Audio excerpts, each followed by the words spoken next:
मुझे सिंध के सलाम सलाम सुन, मुझे सिंध के सलाम सलाम सुन। बिस्मिल्लाहिर्रहमानिर्रहीम। अस्सलाम वालेकुम, सुबह बख़ैर, गुड मॉर्निंग। आऊं तव्हांजो पंहिंजो मेज़बान इरशाद जागीरानी तव्हांजी ख़िदमत में हाज़िर आहियां। उमेद आहे तव्हां बिल्कुलु ठीकु ठाक हूंदो, ख़ैरियत सां हूंदो, मज़े में हूंदो। अल्लाह पाक जे हुज़ूर में अदब जा हथ ॿधी ऐं हथु खणी करे दुआ कंदा आहियूं त अल्लाह पाक तव्हांजा वारा न्यारा करे। तव्हांजी दुआउनि जी तुफ़िल असीं बिल्कुलु ठीकु ठाक आहियूं। जेकॾहिं को मामिलो आहे, को मसइलो आहे, किथे मुंझल आहे, का परेशानी आहे त अलाह कंदो उहा बि ठीकु थी वेंदी, दुरुस्त थी वेंदी। सब्र जिन जो सीर, सो तीर न घुसे तिन जो। जिन सब्र कयो आहे अल्लाह पाक उनखे वधीक ॾिनो आहे। जिन तकड़ कई आहे, जिन उॿराइप कई आहे। कॾहिं कॾहिं असां सोचींदा आहियूं त हीअ शइ असांखे जल्दी मिली वञे, पर उहा असांजे फ़ाइदे में उन वक़्तु न हूंदी आहे। कुझु वक़्त खां पोइ उहा शइ जॾहिं असांखे मुयसरु थींदी आहे त पोइ असांखे ख़बर पवंदी आहे त हाणे इन शइ जी असुलु ज़रूरत हुई। जेकॾहिं असां अल्लाह पाक जी मसलियतनि खे सम्झी वठूं त असांजी जेका दिलि आहे न उहा ज़िद करणु छॾे ॾींदी। सॼी ख़बर उनखे आहे त असांजे फ़ाइदे में छा आहे। पर कॾहिं कॾहिं असां ईअं बि कंदा आहियूं जो अखियुनि ते हिकिड़ी अना जी पटी ॿधी छॾींदा आहियूं। अना जी पटी ॿधण जो मक़सदु इहो आहे त उनखां पोइ थींदो ई आहे त पाण खे नफ़े ऐं नुक़सान जी ख़बर न पवंदी आहे त हिन शइ में असांजो नुक़सानु आहे, हिन शइ में असांजो फ़ाइदो आहे, हीअ असांजो पंहिंजो आहे, हीअ असांजो परायो आहे। छो त असांजी अखियुनि ते पटी ॿधल हूंदी आहे ऐं पोइ असां फ़ैसिला ग़लति करे वठंदा आहियूं, पोइ फ़ैसिलनि में देरि करे वठंदा आहियूं। कई ॾींहं गुज़री वेंदा आहिनि, राब्तनि में कमी अची वेंदी आहे, अखियुनि में नमी अची वेंदी आहे। पोइ थींदो ई आहे त पोइ विछोटियूं पैदा थी वेंदियूं आहिनि। इन जे करे हिकिड़े शाइर बि चयो आहे त रोज़ु मिलंदा रहूं त बहितरु आहे, रोज़ु मिलंदा रहूं त बहितरु आहे, फ़ासिला फ़ासिला वधाइनि था। छो त जीअं वक़्तु गुज़रंदो वेंदो न, ईअं लट अची वेंदी दिलि ते। पाण कॾहिं कॾहिं इहो मिसाल ईअं बि ॾेई सघूं था त को माण्हू जेकॾहिं गुज़ारे वेंदो आहे, मरी वेंदो आहे, फ़ौत थी वेंदो आहे, त पोइ उनजो पाण खे तमामु घणो ॾुखु थींदो आहे। पहिरें ॾींहुं तमामु घणो ॾुखु थींदो आहे, ॿिए ॾींहुं वरी थोरो घटि ॾुखु थींदो आहे, टे ॾींहं ते अञा घटि ॾुखु थींदो आहे। आहिस्ते आहिस्ते हफ़्ते ॾेढ महीने खां पोइ उहो ॾुखु ख़तमु थी वेंदो आहे। उहा जेका पीड़ा आहे, उहो जेको दर्दु आहे, उहो ख़तमु थी वेंदो आहे। सिर्फ़ु इन करे छो त हुन में ॾींहं पइजी वेंदा आहिनि, विथी पइजी वेंदी आहे। जॾहिं विथी पइजी वेंदी आहे कंहिं बि शइ में त पोइ उहा शइ, उहा अहमियत विञाए वेंदी आहे, उहा हैसियत विञाए वेंदी आहे। इन जे करे जेकॾहिं को बि अहिड़ो को ॾुखियो मरहलो आहे त उनखे फेस करण जे लाइ के डायलॉग्स करणु इंतिहाई लाज़मी हूंदा आहिनि। के माण्हू वरी चवंदा आहिनि त तन्हाई बि इंतिहाई लाज़मी आहे, तनहा बि रही सघिजे थो, पर हिकिड़ो अटल जेकॾहिं इरादो हुजे। जेकॾहिं इरादो न आहे मज़बूत त पोइ तन्हाई अजायो आहे, फ़ज़ूल आहे। पर हिकिड़ी ॻाल्हि इहा बि सच अथव त जेकी माण्हू तन्हा रहिया आहिनि, जेकी माण्हू तन्हा हलिया आहिनि, जिन अकेलो गुज़ारियो आहे, अलाह पाक उन्हनि खे झले वरितो आहे, अलाह पाक उन्हनि खे पंहिंजो सहारो ॾेई वरितो आहे। ऐं उहे वरी उन सहारे में अची करे पंहिंजो पाण खे ॾाढो फिटफाट महसूसु कंदा आहिनि। बहरहाल खोड़ सारियूं ॻाल्हियूं आहिनि। जुमे जो बाबरकत ॾींहुं आहे, मुल्क ऐं क़ौम जी सलामती जे लाइ दुआ, तव्हांजे लाइ दुआ, तव्हांजे चहिरे में नूर हुजे, तव्हांजे दिलि में सरूर हुजे, तव्हां सुकून वारी ज़िंदगी गुज़ारियो, बेसकूनी छलण कंहिंखे नसीब थिए, ॾाढी तकलीफ़ थींदी आहे। बहरहाल मौसम जो हाल अहिवाल, दिलि जो त अलॻि अलॻि सभिनी जो हाल अहिवाल आहे। दिलि जी मौसम सभिनी जी अलॻि अलॻि आहे। दिलि जी मौसम सां गॾु माण्हू जे मूड मिज़ाज जी ख़बर पवंदी आहे। माण्हू जी ख़बर पवंदी आहे त हीअ अॼु ख़ुशि आहे या न ख़ुशि आहे। उहा दिलि जी मौसम जो हाल अहिवाल ईअं वठिबो आहे। चवंदा आहिनि दिलि जी मौसम कीअं आहे, उहा तव्हांजे लाइ कीअं आहे ख़बर न आहे मूंखे। पर जेका ओवरऑल सिंध जी जेका मौसम आहे या पंहिंजे पाकिस्तानी मौसम ते पाण नज़र विझूं त जेको सामूंडी जेको गर्मी पद आहे उहो वधीक पघिरी रहियो आहे, मसइलो पैदा थिए थो। ऐं उनखां पोइ पाण वटि हिकिड़ो अलर्ट जारी कयो वियो आहे। मां 2 ॾींहं पहिरियां बि तव्हांखे ॾसे छॾियो, अॼु खां वठी करे सिंध में, पूरी सिंध में बरसाति पवण जो तमामु घणो इम्कानु ज़ाहिर कयो पियो वञे। कुझु शहरनि में पई पिया आहे, कुझु शहरनि में ईअं थोरो थोरो फुड़ो फुड़ो पियो पिया आहे। ऐं उनखां पोइ माण्हुनि वरी स्टेटस बि लॻाया आहिनि त माना इहा जेका अॻकथी आहे मौसमात ख़ातिर, इहा जेको सीनरियो आहे मौसम जो, उहो साम्हूं अचे पियो त बरसाति हाणे पवण वारी आहे। इन जे करे पाण खे एहतियाती उपाउ वठणु घुरिजे। इस्माइल राऊ साहिबु कल्ह हिकिड़ी प्रेस कॉन्फ्रेंस बि कई ऐं उन में बि उन चयो त खोड़ सारो पंहिंजो एहतियात करणु घुरिजे। ऐं जेकॾहिं पंहिंजा मसइला हल न थियनि त पोइ एतिजाज बि करणु घुरिजे, जेको मुंहिंजे ज़बान ते इहो एतिजाज जो लफ़्ज़ पाण उथली पिए आयो। कराची एयरपोर्ट जी जेका सूरत हाल आहे, जेकॾहिं तव्हांखे काॾे वञिणो आहे त अॼु तव्हांखे ॿुधायां त अॼु ताज़ी जेका ख़बर आहे उहा इहा आहे त उॾामूं फ़िलहालु रोकियूं वियूं आहिनि। ऐं उॾामूं न सिर्फ़ु रोकियूं वियूं आहिनि, पर जेका उर्दू मीडिया जेका पंहिंजी आहे उन ते जेको रिपोर्ट थियो आहे उन में इहो बि ॿुधायो पियो वियो त जहाज़नि खे ॿधो वियो आहे। माना मां हैरत में पइजी वियुसि, जहाज़ के ॾांद गाॾियूं आहिनि की गॾनि जो पाणी भॼी वेंदा, चकर छा आहे। पर एहतियाती उपाउ वठंदे थी सघे थो को ऑफिसर इहो डिसीशन वठी वठे त ठीकु आहे, आसमान साफ़ आहे त हली था पऊं। इन जे करे पूरो प्रॉपर हिकिड़ो तरीक़ेकार आहे त उनखे जहाज़नि खे लॉक कयो वियो आहे, उनखे ॿधो वियो आहे, उनजा व्हील्स जेके आहिनि उहे मज़बूती सां बंदि कया विया आहिनि त जीअं कोई बि ऑफिसर जेकॾहिं एयरपोर्ट जो को ऑफिसर आहे उहो पंहिंजो डिसीशन न वठी सघे, मथां खां जेसीं ताईं को हुकुमनामो जारी नथो थिए तेसीं ताईं उहो जहाज़ उॾाम न करे सघंदा। कराची में अॼु मौसम ॾाढी ज़बरदस्त आहे। जॾहिं आउं सुबुह जो आयुसि पए त हिकिड़ो माहौल जेको हुयो उहो झुड़ालो झुड़ालो मूंखे फील पिए थियो ऐं उन झुड़ाली मौसम मां थोरी थोरी थधिड़ी हवा बि लॻी पए ऐं राति जी जेका पोज़ीशन इहा हुई त 2-3 वॻे खां वठी करे पाण पंहिंजनि कमरनि में बि फील कयो हूंदो तव्हां त थोरी थधिकार हुई।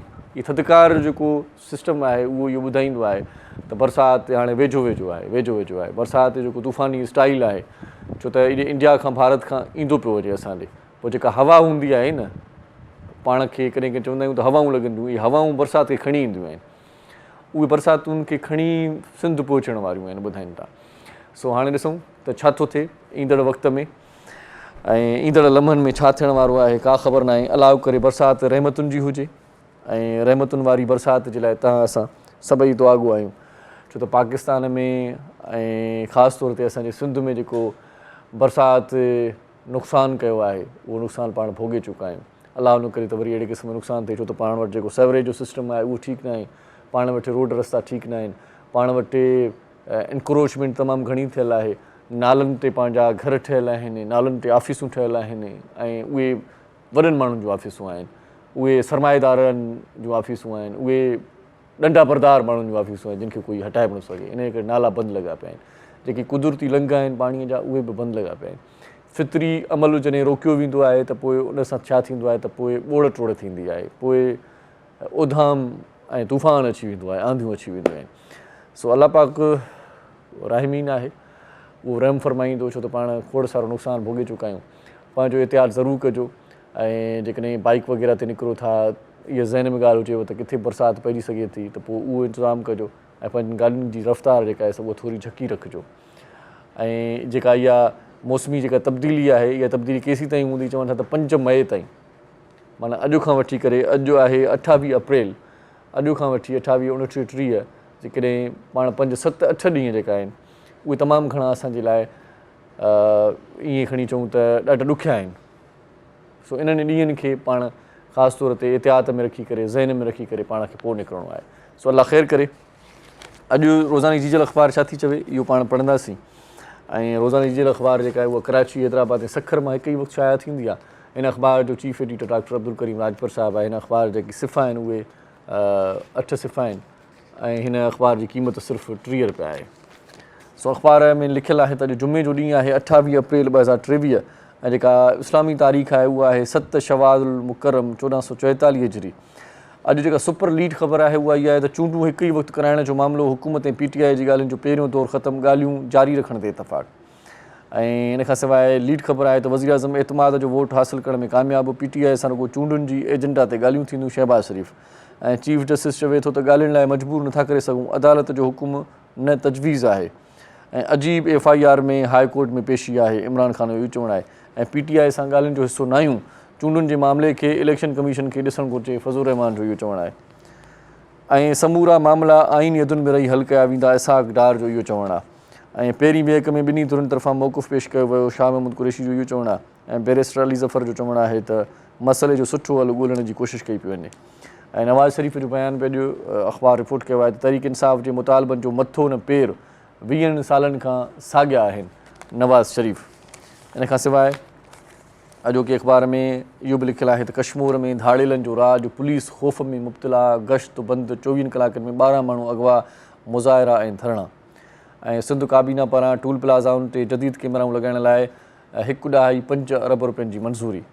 इन खां सवाइ फारूक नाइक साहिबु चवे थो त इस्तेहक़ाक़ कमेटीअ में जजनि खे सॾाइण जो अञा ताईं फ़ैसिलो न आहे थियो। ऐं वहशत जी इंतिहा, राणीपुर में 5 वरनि जो ॿारड़ो पीउ साम्हूं जिनसी ज़्यादतीअ जो शिकार। अबो हीअ पाण वटि अलाए कॾहिं माण्हू सुधरंदा ऐं अहिड़े क़िस्म जो माहौल बंदि थींदो। इन खां सवाइ एग्रीकल्चर इकानमी ऐं ट्रेड ते जेकॾहिं पाण ॻाल्हायूं था त पोइ चैलेंजिस खे ज़ाब्ते लाइ माइक्रो इकानमिक ते ध्यानु ॾियणु घुरिजे, काशिफ़ अनवर जो इहो चवणु आहे। ऐं अमेरिका में मीटा जी आमदनीअ में 3 महीननि दौरान 2.5% इज़ाफ़ो ऐं 2023 जी पहिरीं टिमाही दौरान उन जी आमदनी में सालियानी बुनियाद ते इज़ाफ़ो थियो। इन खां सवाइ करंसी जा अघ इहे आहिनि त अमरीकी जेको डॉलर आहे अॼु उनजी क़ीमत जेका आहे ख़रीद जी आहे उहा 283.91 आहे ऐं विकिरो 285.3 ते थींदो।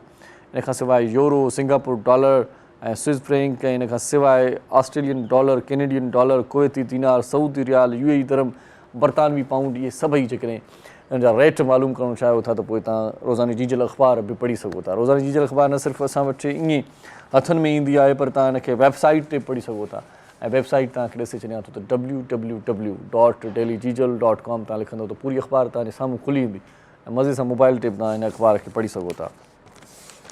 शोबिज़ जे पेज ते निगाह विझण खां अॻु में तव्हांजा सितारा छा था चवनि इहो बि अॼु लिखियलु आहे अख़बार में। ऐं मुंहिंजो सितारो चवे थो त कंहिं बि तवील सीड़पकारी खां पासो करियो, तव्हां दोस्तनि सां ॿाहिरि तफ़रीह लाइ निकिरी वञो। मुंहिंजो बि इहो प्लान आहे त अॼु का तफ़रीह कजे, ॿाहिरि निकिरी वञिजे ऐं मसरूफ़ शेड्यूल जे बावजूदि सिहत सुठी हूंदी पर ज़िंदगी पंहिंजी जेका आहे उनखे हल्को न वठो।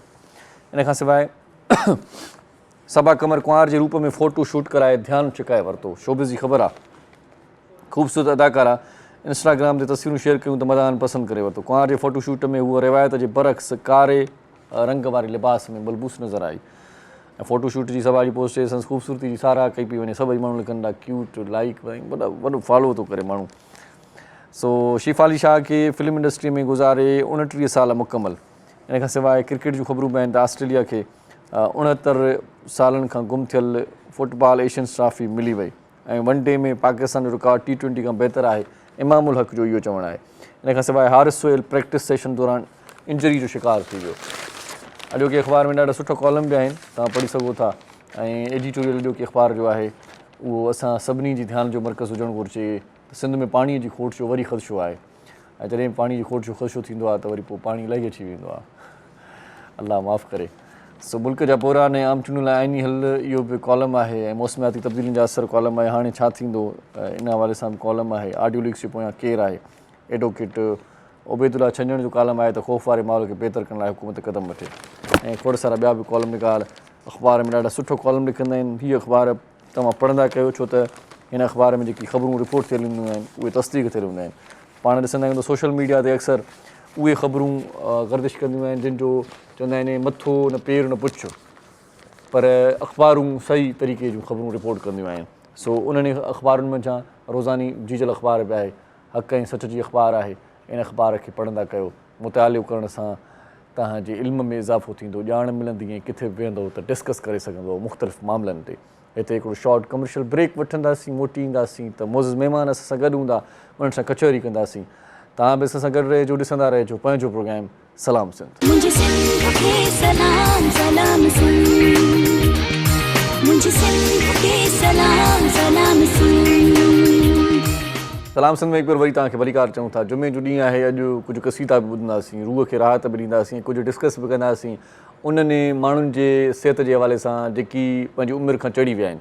मतिलबु जेकी सीनियर सिटीज़न्स पाण उन्हनि खे चऊं, बुज़ुर्ग चऊं, ज़ईफ़ चऊं, उहे पंहिंजी तबियत जो फ़िक्रु हिन उमिरि में त ज़रूरु कनि पर उन्हनि जो फ़िक्रु तव्हां असांखे बि करणु घुरिजे। उन्हनि जी सिहत जे लाइ कहिड़ा उपाउ वठणु घुरिजनि, उनजे लाइ असां अॼु स्पेशल हिकिड़ो डॉक्टर घुरायो आहे ऐं उहो असांखे ॿुधाईंदो त उन्हनि माण्हुनि जी जेका तबियत, उन्हनि माण्हुनि जी जेको बीमारीअ जो हाल अहिवाल आहे उहो केतिरो पुछणु ज़रूरी आहे, डॉक्टर सां कॾहिं कॾहिं मिलाइणु ज़रूरी आहे ऐं उन्हनि जी सार संभाल कीअं लहणु असांजे लाइ फ़ाइदेमंद आहे। इन खां सवाइ सोशल एक्टिव दोस्त बि हिकिड़ो असां सां गॾु आहे जेको तमामु घणा सुठा कमु करे पियो ऐं असांजे प्रोग्राम में ईंदो रहंदो आहे। अॼु बि असांजे प्रोग्राम जी ज़ीनत बणियल आहे। सो पहिरियां त उनखे भलीकार चऊं था। नज़ीर अहमद भट्टी साहिबु आहिनि, पाण सोशल एक्टिविस्ट आहिनि, उनखे असीं भलीकार चवंदा। साईं कीअं आहियो? ठीकु आहियो? महिरबानी से वॾी महिरबानी लिखत तव्हां असांजे प्रोग्राम में आहियो। ऐं जीअं मां पहिरियां बुज़ुर्गनि जो ज़िक्र कयो त मुख़्तलिफ़ हॉस्पिटल्स सां बि कंसल्टेट कंदा आहिनि पाण ऐं इन खां सवाइ बि प्राइवेट्स बि क्लिनिक्स ते हू मरीज़नि खे चेक कंदा आहिनि।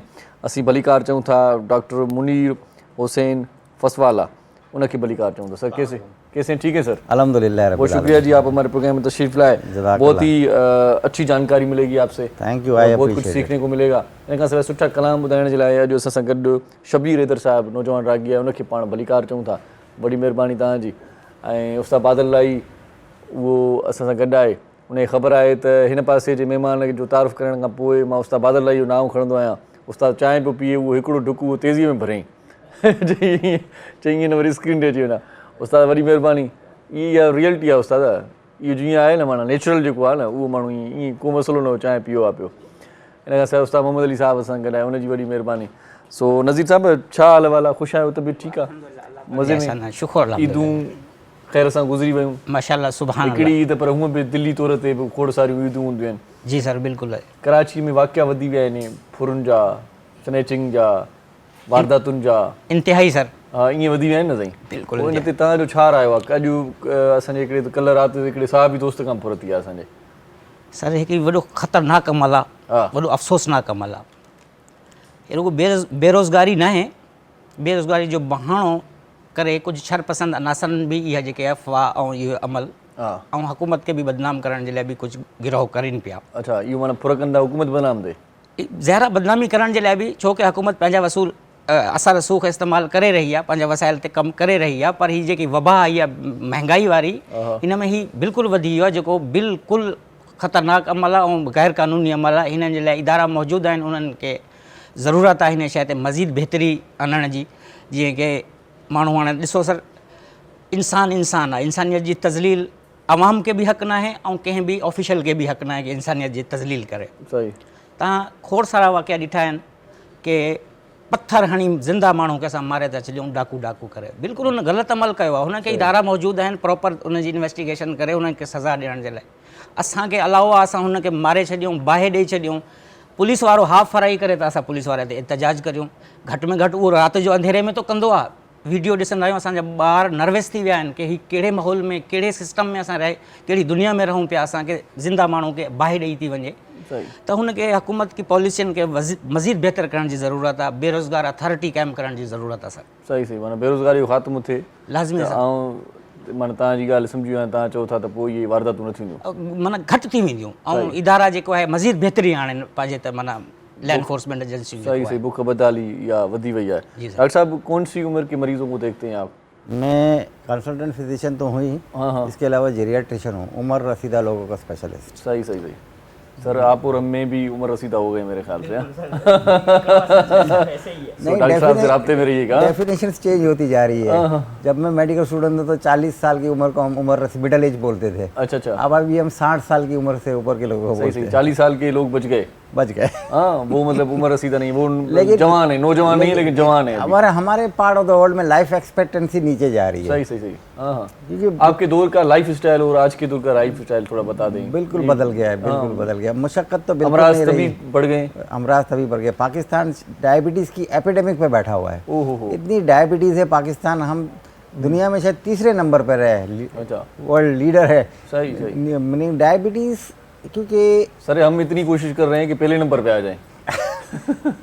जी, तीसरे नंबर पे आप बता रहे हैं, हमारी ये कोशिश है कि पहले नंबर पे हमारा नाम हो। तो अल्लाह खैर करे, अल्लाह खैर करे, लेकिन बहुत ही बुरी सूरत हाल है। इनडायरेक्टली बोलूंगा कि नाइजीरिया एहतिजाज करेगा। बहुत ही बुरी सूरत हाल है भाई। शुगर जा मरीज तमाम घना वधी विया आहिनि। हर दूसरे बंदे को या तीसरे बंदे को कह सकते हैं कि शुगर ही है। बहुत ज्यादा हो रही है ना सर, ये टेंशन जो है वो बेरोजगारी है। एक तो वर्जिश की बिल्कुल कमी है ना। सही।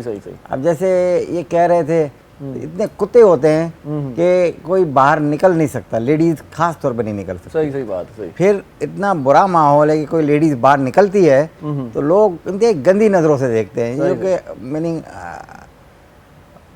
हजरत अली का कॉल है कि किसी के घर में जाओ तो अंधे और बहरे बन के निकलो। सही। लेकिन अब वो पर्दा ही नहीं रहा, ना नजर का ना जबान का। अच्छा, आजकल पता क्या सूरत है कि जो जानवर कुत्ते होते हैं जो, उनसे डर नहीं लगता, लोगों से लगता है। बिल्कुल सही हो गया है। बिल्कुल सही कहा आपने। बिल्कुल सही कहा। बहुत बड़ी बात हो गई है। अच्छा, तो हम वो उस पर बात कर रहे थे कि कौन से मरीजों को देखते हैं, क्या अमराज होते हैं? उम्र रसीदा लोगों के खास अमराज होते हैं। एक तो इनको लोकोमोटर प्रॉब्लम्स होते हैं, हड्डियां, जोड़ों का दर्द बहुत होता है। जोड़ का दर्द इनको बहुत होता है। मिक खत्म थी हुई है कोडन जी। हाँ बिल्कुल। सही। बिल्कुल। ऑस्टियोआर्थराइटिस होता है, और जो है ना ऑस्टियोपोरोसिस होता है, हड्डियां कमजोर हो जाती है। सही। और बेहिसाब हिप फ्रैक्चर्स होते हैं जो कि सारे प्रिवेंटेबल है। सही। लेकिन इस पे अमल ही नहीं है। सिर्फ दिल जवान रहता है सर बूढ़ों का। नहीं, दिल वो ऐसे मतलब है, दिल ये लफ्जी अगर जुमलाबाजी करें तो जवान रहता है, वैसे दिल भी जवान नहीं रहता। दिल जवान नहीं रहता। जैसे कहते हैं ना दिल बड़ा होला, वाकई दिल बड़ा हो जाता है। अच्छा, वाकई में भी अंदर से दिल बड़ा होता है, जो एक बीमारी है। हाँ, यही ना, हार्ट फेलियर में दिल आपका इंसान का बड़ा हो जाएगा। उसने तो पंप करना है ना, तो वो बड़ा हो जाता है। अच्छा और बाद में जब फेल करता है तो CHF, इसमें एक होता है सिस्टोलिक डिसफंक्शन, अच्छा तो बाकी बड़ा हो जाता है। सही सही सही। उसकी वजूहत क्या है, मतलब खाने पीने की कोई ब्लड एहतियाती? प्रेशर, हाँ? डायबिटीज़, इसके अलावा एथेरोस्क्लेरोसिस, अच्छा खून के अंदर जो है ना खून का ज़्यादा गाढ़ा हो जाना, सही सही फिर शरियानों में कोलेस्ट्रॉल, लिपिड्स, एथेरोमा हो जाना। सही सही जो शरियानें तंग होगी तो दिल को भी तो खून की सप्लाई चाहिए। सही सही सही सही। जब उसकी अपनी शरियानें ही तंग है सही। तो दिल बैठ जाएगा। अच्छा डॉक्टर साहब, बहुत सारे ऐसे लोग भी मैंने देखे हैं जो उनकी उम्र बड़ी है लेकिन वो लगते नहीं हैं इतनी उम्र के, और बहुत सारे लोग ऐसे भी हैं जो बहुत छोटे हैं उम्र के लेकिन बड़े हो गए, दिखने में भी बड़े हो गए। क्या ये भी एक कोई वजह है, क्या कोई क्या क्या चक्कर क्या है? एक तो एक लाइफस्टाइल बाद लोग का सही नहीं होता ना। अच्छा खाना पीना सही नहीं होता, नींद सही नहीं होती, सही वर्जिश नहीं होती, सही स्ट्रेस लेवल बाद लोग का बेतहाशा होता है। वो टाइप ए पर्सनालिटी होते हैं ना। सही सही सही। यहाँ से कुछ गुजर भी गया तो इनको नज़र आ जाएगा फ़ौरन।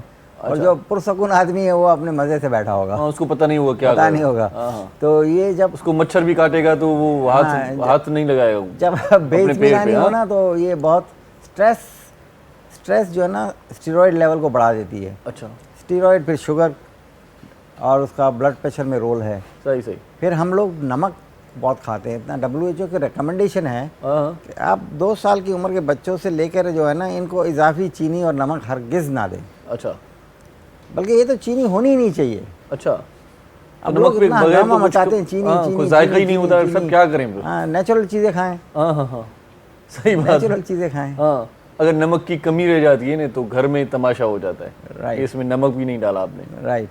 तो मसले हो जाते हैं। नमक क्या की करें, ज़्यादती से फिर है ऑस्टियोपोरोसिस में इंसिडेंस बढ़ जाता है। अच्छा सही सही। एक कॉल ले लेते हैं डॉक्टर साहब। अस्सलाम वालेकुम। हेलो। हेलो सर, अस्सलाम वालेकुम। वालेकुम सलाम। साईं केर पिया ॻाल्हायो? सर बदीन था सर। साईं साईं साईं बदीन वारा दोस्त भली कार बाबा। कीअं आहे बदीन जी साईं मौसम? महिरबानी। अॼु झुड़ आहे? हाँ जी, तव्हां सुबुह कराची जी ॻाल्हि कई, रोहिणी साहब सां इलाम को जुड़ पर आहे सर। जुड़ आहे न साईं, अलाह ख़ैर कंदो, अलाह ख़ैर कंदो। सही प्रोग्राम ॾिसो पिया? जी साईं, प्रोग्राम ॿियो असांजो सुवाल आहे सर। जी साईं। जी ॾींहुं तव्हांजो हथु कोन फ़क़ीर साईं ॾिठो पिए? छा ॾिठो साईं? हथु कोन ॾिठाईंदे फ़क़ीर साईं जेको भाग जे बारे में कंहिं ॿुधाईं? मां तव्हांजो सुवालु सम्झी नथो सघां साईं। वाद जे बारे में जेका दिलि वधी थी वञे? दिलि वधे न, हथु ॾिसंदो आहे न फ़क़ीर सां। ईद जॾहिं तव्हांजो प्रोग्राम ॾिठोसीं पियो, आऊं बि ॿिनि शादियुनि वारा आहियां। तव्हांजी माशाअल्लाह तव्हांजी 2 शादियूं आहिनि। अच्छा। उन मुताबिक़ फ़क़ीर जेको तव्हां सां सुवालु कयो, हा उन मुताबिक़ जो 2 लकीरूं तव्हां ॿुधे, हुन दिलि में मुस्कुराहट तव्हांखे ज़रूरु थी ईंदी सर। यार दिलबर, मां सम्झी न सघियो आहियां, अलाए छा था चओ। जी वरी पर तव्हां सां कॉल करण जी महिरबानी सर। हाँ वॾी महिरबानी साईं, वॾी महिरबानी। लख थोरा दोस्त को अजीब क़िस्म जो को सुवाल हो, मूंखे सम्झ में न आयो। फ़क़ीर मुंहिंजो हथु ॾिठो पए, हुन में लिखियो हुअईं त चयो हुअईं त 2 शादियूं कंदे या 2 शादियूं थियल आहिनि, साईंअ जूं 2 शादियूं थियल आहिनि। 2 शादियुनि खां पोइ साईं दिमाग़ु कमु न कंदो आहे। न तव्हां सम्झी सघियो मूंखे, न मां सम्झी सघियुसि। ॿिन्ही जो हाल साॻियो आहे। टियों बि वेठो आहे सर तव्हां। टियों मिंट 2 शादियूं थियल आहिनि साईं। बस साईं सॼो मुल्क ई सड़ो पियो आहे, बसि उस्ताद बादल लाइ रहिजी वियो आहे अञा ताईं। सो बहरहाल ॻाल्हि इहा आहे त माफ़ु कजो दोस्त, बदीना जा दोस्त, या त हथ ॿधी तव्हांजी लाइन में को प्रॉब्लम अलाए छा, जो मां तव्हांजो सुवालु सही सम्झी न सघियुसि, इन करे मां परेशान रहियुसि। अस्सलाम वालेकुम। वालेकुम सलाम। साईं साईं केरु पिया ॻाल्हायो? अब्दुल शकूर हाले पोटो साईं, हैदराबाद हटड़ी। अरे साईं हटड़ी मां हटु या हटु ई चट। वाह साईं वाह। साईं हा साईं, हा साईं हा। प्रोग्राम ॾिसो पिया साईं, छा चवंदव शकूर साहिबु? साईं तव्हांजा 2 प्रोग्राम रमज़ान खां पहिरीं ॾिठा, जेके सावंत जे बारे में हा, शहीद सावंत खे जो क़त्ल कयो वियो। जी साईं, जी जी साईं। ऐं उन बारे में प्रोग्राम काफ़ी रिपीट थिया तव्हांजा। जी साईं जी। हींअर वाक़ियो ताज़ो थियो आहे हैदराबाद बैंके में। जी साईं। असांजो शहीद ज़ुल्फ़िकार शाह कामिल शाह अच्छा साईं। 21 रोज़े ते जी साईं।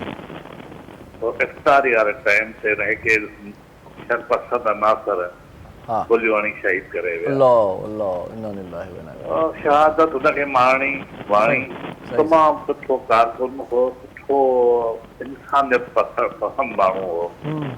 बसि उन लाइ हिकिड़े दिलि दुखाइल ऐं तव्हांजा मूंखे उहे लफ़्ज़ अल्फाज़ यादि आहिनि जे सावनि जे बारे में तव्हां चवंदा हुओ, रड़ियूं कंदा हुओ, अरे बाबा उथो जागीराणी निज़ाम ख़तमु करियो, जेको बि आहे वॾेराणी उनखे ख़तमु कयो। पर हिते असां वटि त बहिराणी में कोन्हे इहो। सही था चओ साईं, सही सही। बसि थोरी शऊर जी कमी आहे साईं। अलाह साईं ख़ैरु करे इन्हनि दाना ज़हननि जो जेको क़तलु थिए थो इहो असांजे मुस्तक़बिल जो क़तलु आहे, असांजी तरक़ीअ जो क़तलु आहे, असांजी ख़ुशहालीअ जो क़तलु आहे, असांजे सुखनि जो क़तलु आहे। सो अलाह असांजा ॾींदो। अॻिते प्रोग्राम जी तरतीब खे वधायूं था ऐं हिकिड़ो सुठो तव्हांखे क़सीदो ॿुधायूं था, दिलि कंहिं ॿिए खाने में जीअं अचे। असां सां गॾु ॾाढो सुठो सिंगर आहे शबीर हैदर साहब। जी सर।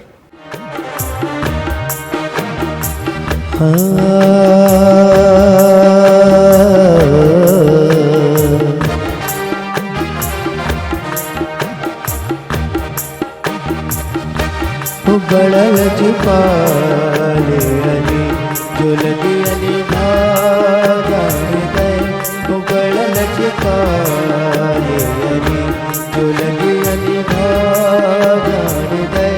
ओ जिंद बोलो तू सुन दे, ओ जिंद बोलो तू सुन दे, ओ अली सजरा जाने गए।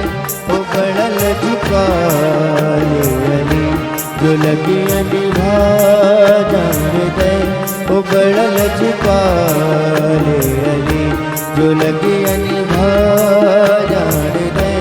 वो जिंद बोलो तू सुन दे, वो जिंद बोलो तू सुन दे, वो अरशद जाने गए। वो बड़ा लजपाले अली।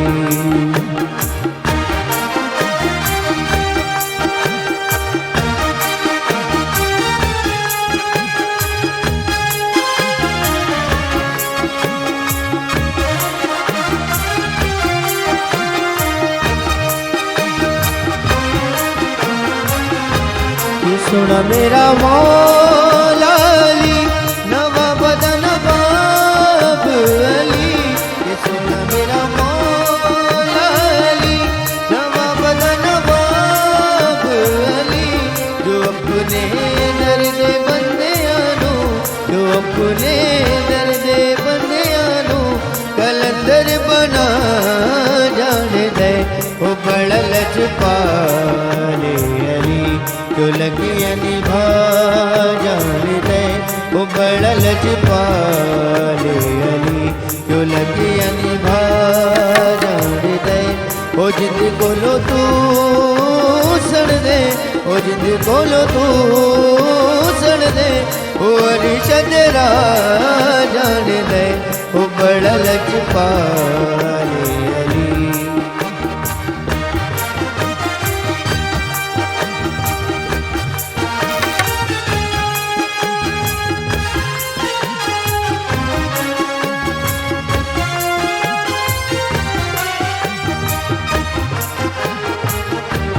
सोना मेरा पीर गाजिए जिदे ते बीबी ज़हरा राजिए,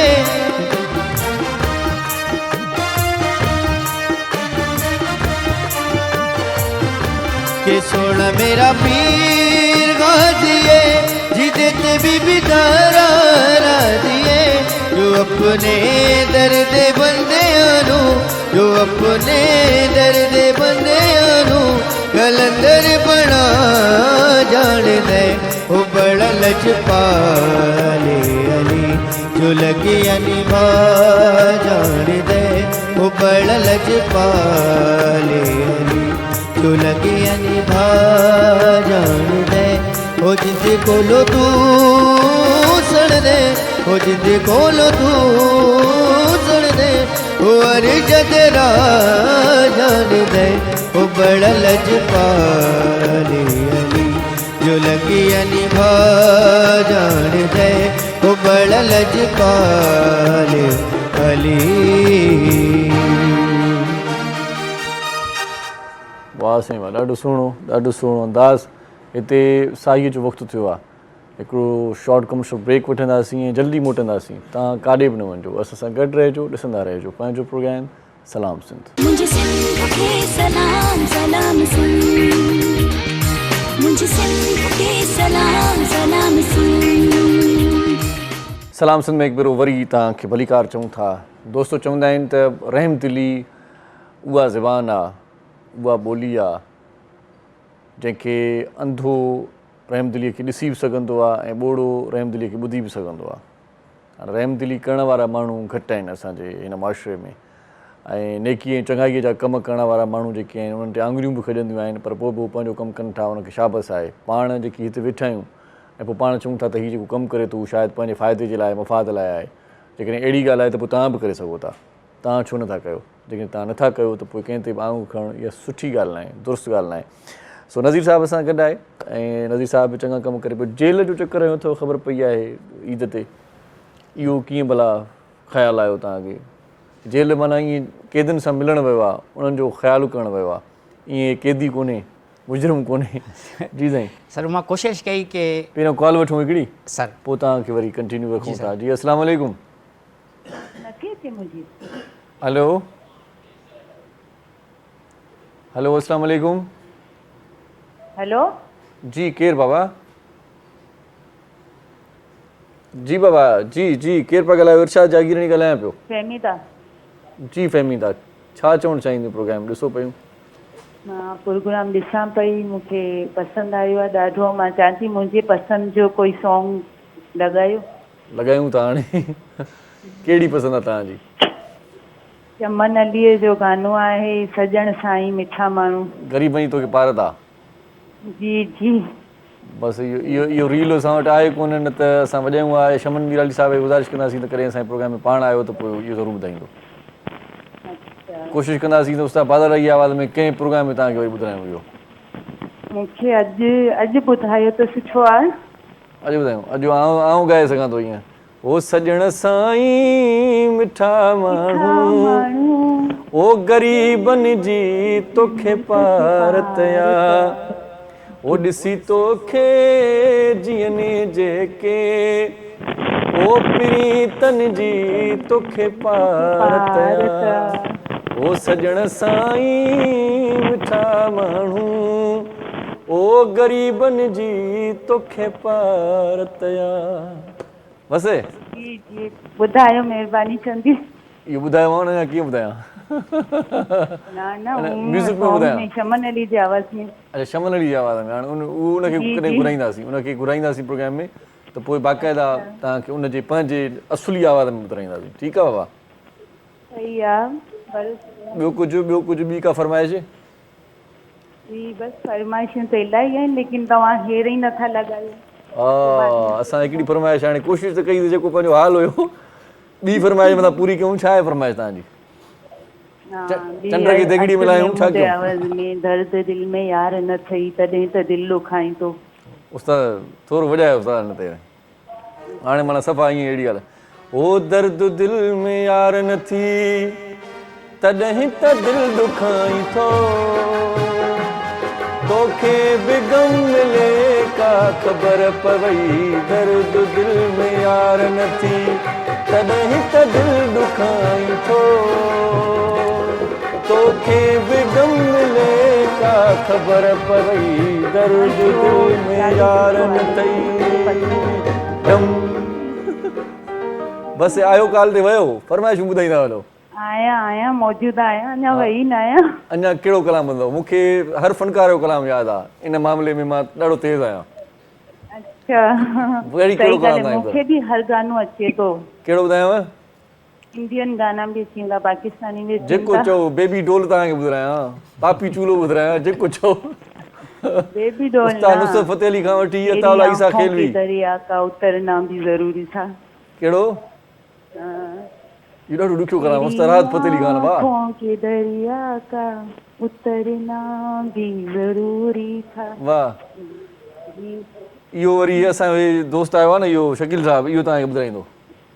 इहो इनजे स्टाइल जो कलाम आहे। मां पोइ ॻाए सघां थो, अहिड़ी ॻाल्हि न आहे। जी जी ॿियो अञा फरमाइश कयो। ॿी कहिड़ी फरमाइश आहे? तव्हांजो बैलेंस अॼु चट कंदासीं। कोई ॻाल्हि न आहे, बैलेंस जो अल्लाह मालिक आहे। बैलेंस मोबाइल में घणे जो विझरायो अथव? बैलेंस तक़रीबन के 200 जी विझायमि राति। 200 जो बस हाणे 100 त वियो हलियो, बाक़ी 100 बचियो आहे। ॿी फरमाइश कोई कयो। ॻाल्हि न आहे, वरी दोबारा प्रैक्टिस कराईंदासीं। छा ॿी फरमाइश ॿुधायो। न बसि बसि थकिजी पियो। न ॻाल्हाईंदासीं, बैलेंस हूंदो ॻाल्हाईंदासीं। हलो ठीकु आहे, मां तव्हांखे टेंशन ॾिनो न, 100 रुपया ज़ाया थी वियो, हाणे बसि था कयो। बसि ख़ुदा ठीकु आहे, टाटा बाय बाय बाय, अल्लाह हाफ़िज़। वॾी महिरबानी, ईअं कॉल कंदा रहो, असांजे प्रोग्राम में शामिलु थींदा रहो, तव्हांजी मोहबत आहे। सर भला इहो ॿुधायो त हिन कॉल खां पोइ तव्हांखे पंहिंजी ॻाल्हि विसरी त न वई? न सर, हीअं थी नथो सघे, नेचुरल का बि ॻाल्हि न आहे विसरंदी हा, कंहिंखे। किथे हुयो पाण? जेल में मूंखे मोकिले छॾियो हुयो। हा जेल सर असल में हक़ीक़त ख़ुशी त उहा ई आहे जेकी अलाह जे रज़ा जे लाइ ऐं मजबूर लावास माण्हुनि जे लाइ विच में रही करे मनाई वञे। अच्छा, हीअ ख़बर अथव माण्हू चवंदा जेल जेल जेल, अॼुकल्ह जे दौर में जेको जेल में आहे न उहो सम्झो सुखियो आहे, उते मानी मुफ़्त जी आहे, कमु सिधो लॻो पियो आहे, हेॾे माना वॾो मसइलो आहे, पंहिंजो माना का शइ वठी नथा सघूं। हलूं पाण बि हक़ीक़त इहा अथव, वठी हलंदा माना हेॾे जीअण खां चवंदा जेल चङो। न सर, जेल में सभु बुरा माण्हू न आहिनि। हा, चङा माण्हू बि आहिनि न। वक़्तु ऐं हालात आहे, कानून आहे, उनखे परसू करिणो आहे। ऐं असां जहिड़ा माण्हू वञनि चङा त पोइ बसि वॾो प्रोटोकॉल मिलंदो तव्हांखे, जेल बि महसूसु न थींदी जेल आहे सर। अलाह माफ़ करे, हीअ मज़ाक था कयूं, पर जेल जेल आहे। जेल जो ॾिसो न, हिते ई हिन ई कमरे में जेकॾहिं पाण हुजूं, एसी बि हिते लॻियल आहे, हिते स्टूडियो में आहियूं, हिते जेकॾहिं असांखे मानी टिकी बि ॾियनि, हिते हर आसाइश हुजे, 1 ॾींहुं 2 ॾींहं 3 ॾींहं 4 ॾींहं नेठ सां तंग थींदासीं, असां ॿाहिरि ई फिज़ा वठणु चाहींदा आहियूं, असां चवंदा आहियूं ॿाहिरि कढो, हिते हर सहूलियत हूंदी त बि जेल आहे असांजे लाइ। आज़ादी आज़ादी आज़ादी नहीं। 100% कॉल वठूं था। अस्सलाम वालेकुम। वालेकुम सलाम। जी साईं, केरु पिया ॻाल्हायो? सर आफ्ताब अली कराची खां। वाह साईं वाह, आफ्ताब अली कराची साहब। जी साईं, कराची खां ॻाल्हायो पिया, छा चवंदव? जी छा चवंदव साईं? कॉल कई अथव मुंहिंजा प्यारा भाउ, कहिड़ी कचहरी करणी आहे तव्हांखे असां? को सवाल आहे त पुछो। साईं तव्हां शो में तव्हां हींअर साम्हूं ॾिसूं। वाह वाह, महिरबानी, ईअं ॾिसंदा रहो। को महिमाननि खां सवाल आहे, को मूंखां सवाल आहे, को तव्हांजो पंहिंजो हवालु आहे, का ॻाल्हि आहे त ॿुधायो। को शेर आहे, का शाइरी आहे, को गीत आहे? फरमाइश कंदासीं गानो हिकिड़ो। वाह वाह वाह वाह साईं, कहिड़ो गानो साईं? साईं बसि जेका तव्हांजी दिलि चवे।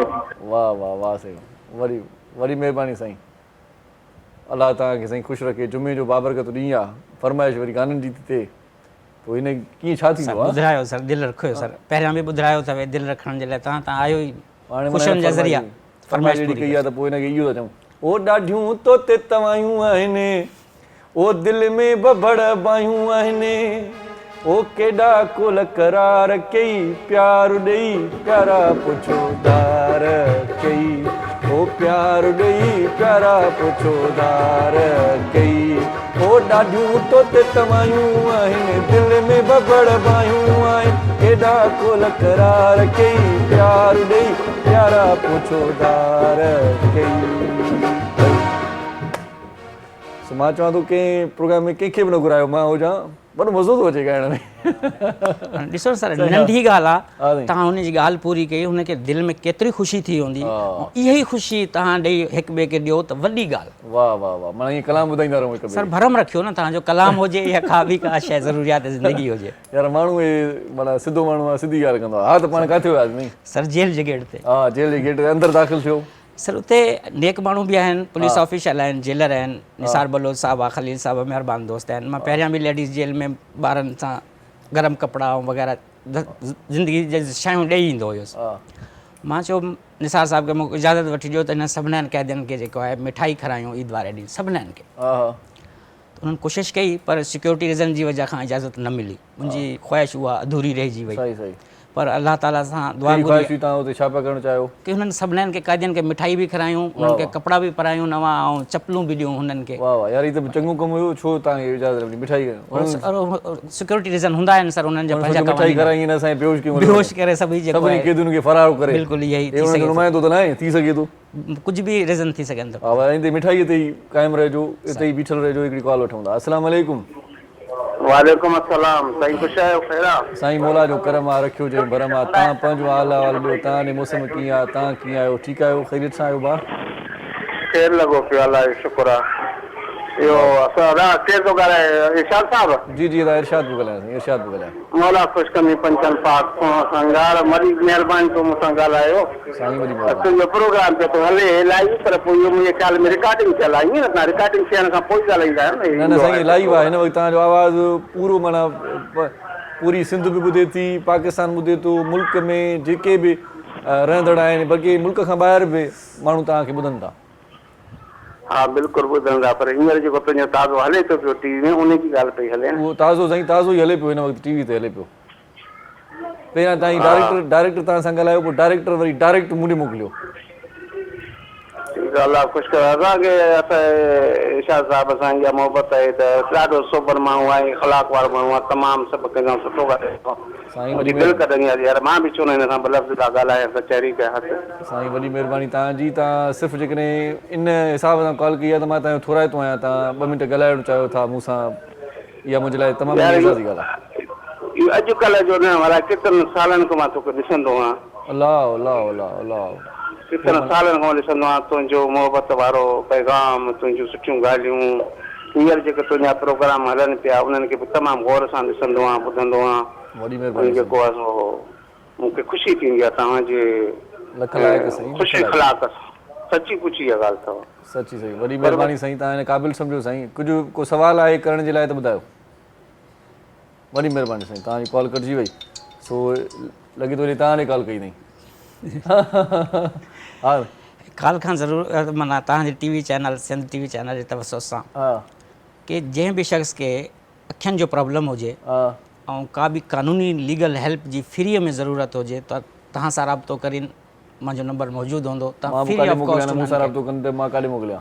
मां ॾे तव्हां रेफर करियो, मां ख़िदमत कंदुसि। पाण तव्हांजो नंबर न आहे, कीअं कयां पोइ? सर मां कीअं आयो आहियां, तव्हां त रिमोट कंट्रोल आहे, तव्हां त माना मीडिया तां तव्हांखे ॻोल्हे लभंदा आहियो। असां संगती सां मज़ाक कंदा आहियूं। सर मिठाई की बात हो रही थी। जी जी। तो मिठाई खानी चाहिए या नहीं खानी चाहिए शुगर के पेशेंट को, ये बताएं। शुगर के पेशेंट में आम आदमी को भी नहीं खानी चाहिए। अच्छा, आम आदमी को नहीं चाहिए। नहीं, चले भाई मिठाई कैंसिल करें, आपके लिए मंगा रहे थे मिठाई कैंसिल भाई। हाँ जी। आदमी चख ले बस। अच्छा। मीनिंग क्योंकि एक अननेचुरल फूड है। अच्छा अच्छा। उसमें फिर एक होता है कि एकदम शुगर लेवल हाई होती है एंड एक जैसे टर्म है जैसे कैसे ग्लाइसेमिक इंडेक्स। सही सही सही। तो शुगर की मिकदार ज़्यादा होती है, ऑयल ज़्यादा, सब आर्टिफिशियल चीज़ें होती है। सही बात है। कलर आर्टिफिशियल होता है, शुगर और इसके अलावा तेल घी जो भी आप बोले ये सब होता है। सही सही। तो ये अनहेल्दी है। सही सही। मैंने खा ले कभी कभी, महीने में एक दफ़ा चख लिया, कोई बुराई नहीं है। अच्छा। कभी कभार ये होता है कि शुगर लेवल डाउन हो जाती है, तो फिर क्या करना चाहिए? शुगर लेवल अमूमन डाउन होती नहीं है। अच्छा। अनलेस के कोई प्रॉब्लम है। अगर डाउन सपोजिटली हो रही तो फ्रूट खा लें। फ्रूट खा लें, फ्रूट खा लें, रोटी खा लें। सही सही सही। एक अच्छा सॉन्ग सुन लेते हैं। बिल्कुल शुगर के पेशेंट के लिए भी ठीक है, हमारे लिए भी ठीक है। बिल्कुल। उसके बाद बढ़ते माइंड के लिए भी अच्छा है ऐसा नज़र। उसके बाद जोड़ों के दर्द पे आएंगे कि ये क्या किस वजह से ये होता है सब कुछ। तो सर क्या सुना रहे अभी? सर फरमाइश है जी, कुछ धमाल हो जाए। वाह वाह, लगा लें जी, धमाल लगा लें। और आज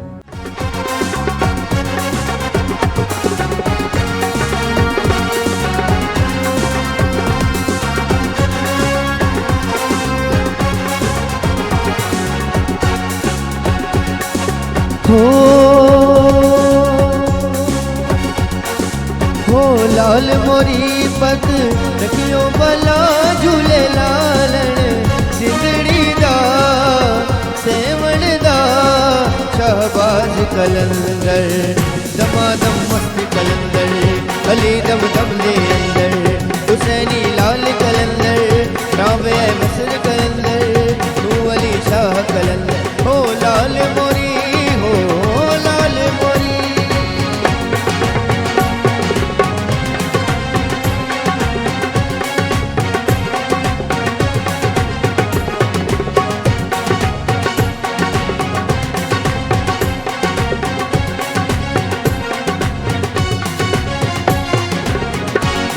जनन तेरी ना बज बाजे, जन जन जन जन जनन तेरी ना बज बाजे। कोई नहीं मेरा तेरे सिवा झूले लालण सिंधड़ी दा सेवण दा शहबाज कलंदर दमादम मस्त कलंदर अली दम दम दे अंदर हुसैनी लाल कलंदर तू अली शाह कलंदर अली दम दम दे अंदर। हो लाल मोरी, हो लाल मोरी।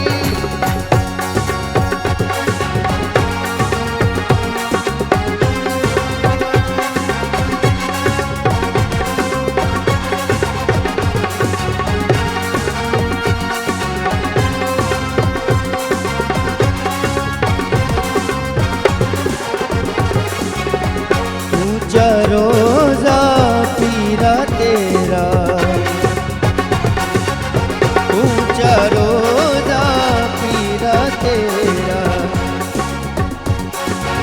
पंजवा में बालण आयो भला झूलेलाल सिंधड़ी दा सेवल दा शहबाज कलंदर दमादम मस्त कलंदर हुसैनी लाल कलंदर अली दम दम ले अंदर हो लाल मोरी हो लाल मोरी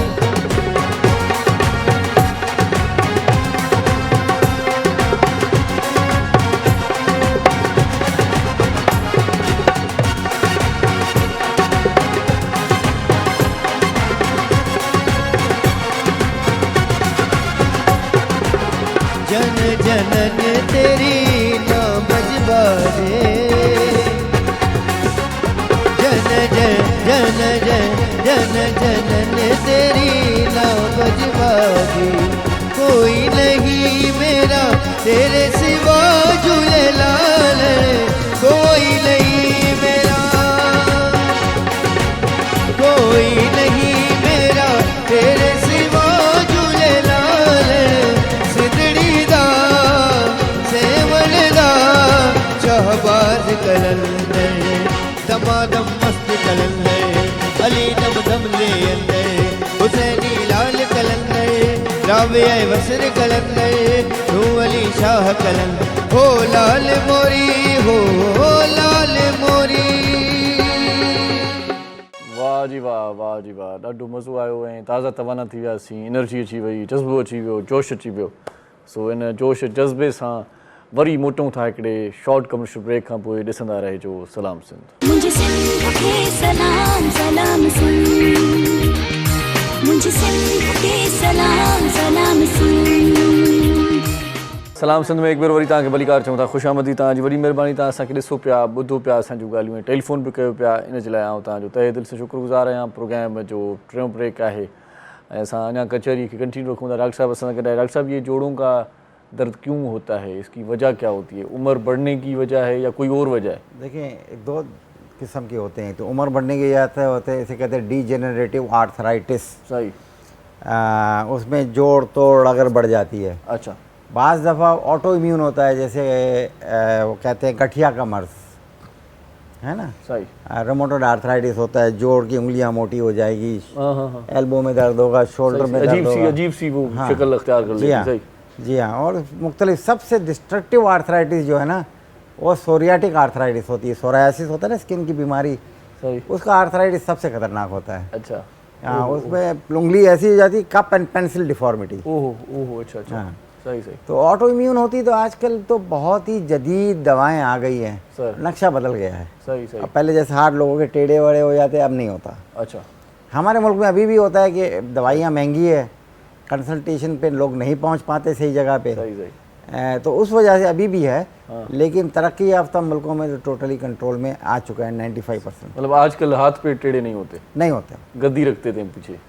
सही बात है। अच्छा, ये मुझे बताएं कि वजह तो नहीं बताई आपने, क्या वजह क्या है इसकी? जो ऑटो इम्यून डिजीज़ होती है ना। अच्छा।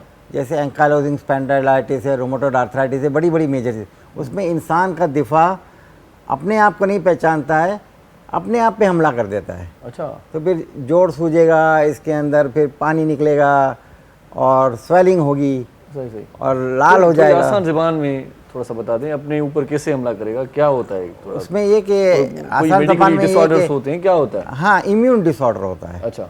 इम्यून सिस्टम ये नहीं पहचानता कि मेरी अपनी चीज़ है, वो समझता है फॉरेन है। अच्छा। उस पर हमला करता है। तो क्यों नहीं पहचानता? उसकी भी कोई वजह होगी ना डॉक्टर साहब? हाँ, उसकी पूरी बहुत बड़ी रीजंस है और वो एक पूरी साइंस है। अच्छा। पूरी साइंस है, वो जो अभी आप प्रोग्राम में नहीं बता सकते? बता सकता हूँ, बिल्कुल। तो बताएं ना सर। तो उसमें ये कि जो हमारे खली होते हैं वाइट सेल्स, उसमें टी लिम्फोसाइट्स होते हैं, बी लिम्फोसाइट्स होते हैं। अच्छा, चलें इस पे बात करते हैं। ये कॉल ले लेते हैं। अस्सलाम वालेकुम। वालेकुम सलाम। इर्शाद जागीर साहब, महफूज रहमान भट्टो घोटकी मां ॻाल्हायां पियो। साईं साईं साईं। भुट्टा साहब कीअं आहियो? ठीकु आहियो? ख़ैरियत सां मज़े में? हा, शुक्र अल्हम्दुलिल्लाह। सुञातव न साईं? साईं बिल्कुलु बिल्कुलु साईं। भुट्टा साहब लख महिरबानी। साईं भुट्टो मुंहिंजो भाटियो आहे, काल तव्हांजे प्रोग्राम में कयां पियो। हा, तव्हां एम या भुट्टे जा भाउ आहियो? हा, वॾो वॾो भाउ, मां नंढो नंढो आहियां। सही सही सही। मौला तव्हांखे सलामत रखे। तव्हांजी जेका फैमिली ॾाढी कुर्बायती आहे, असांजो बि तव्हां सां प्यारु आहे। तव्हां कॉल कई आहे मुंहिंजे लाइ तमामु घणो इहो सम्झो त मज़े वारो ॾींहुं गुज़रंदो अॼु। लख लख कुर्ब। वाह वाह, छा चवणु चाहींदो? कुझु को सुवाल आहे कंहिं महिमान खां या मूंखां?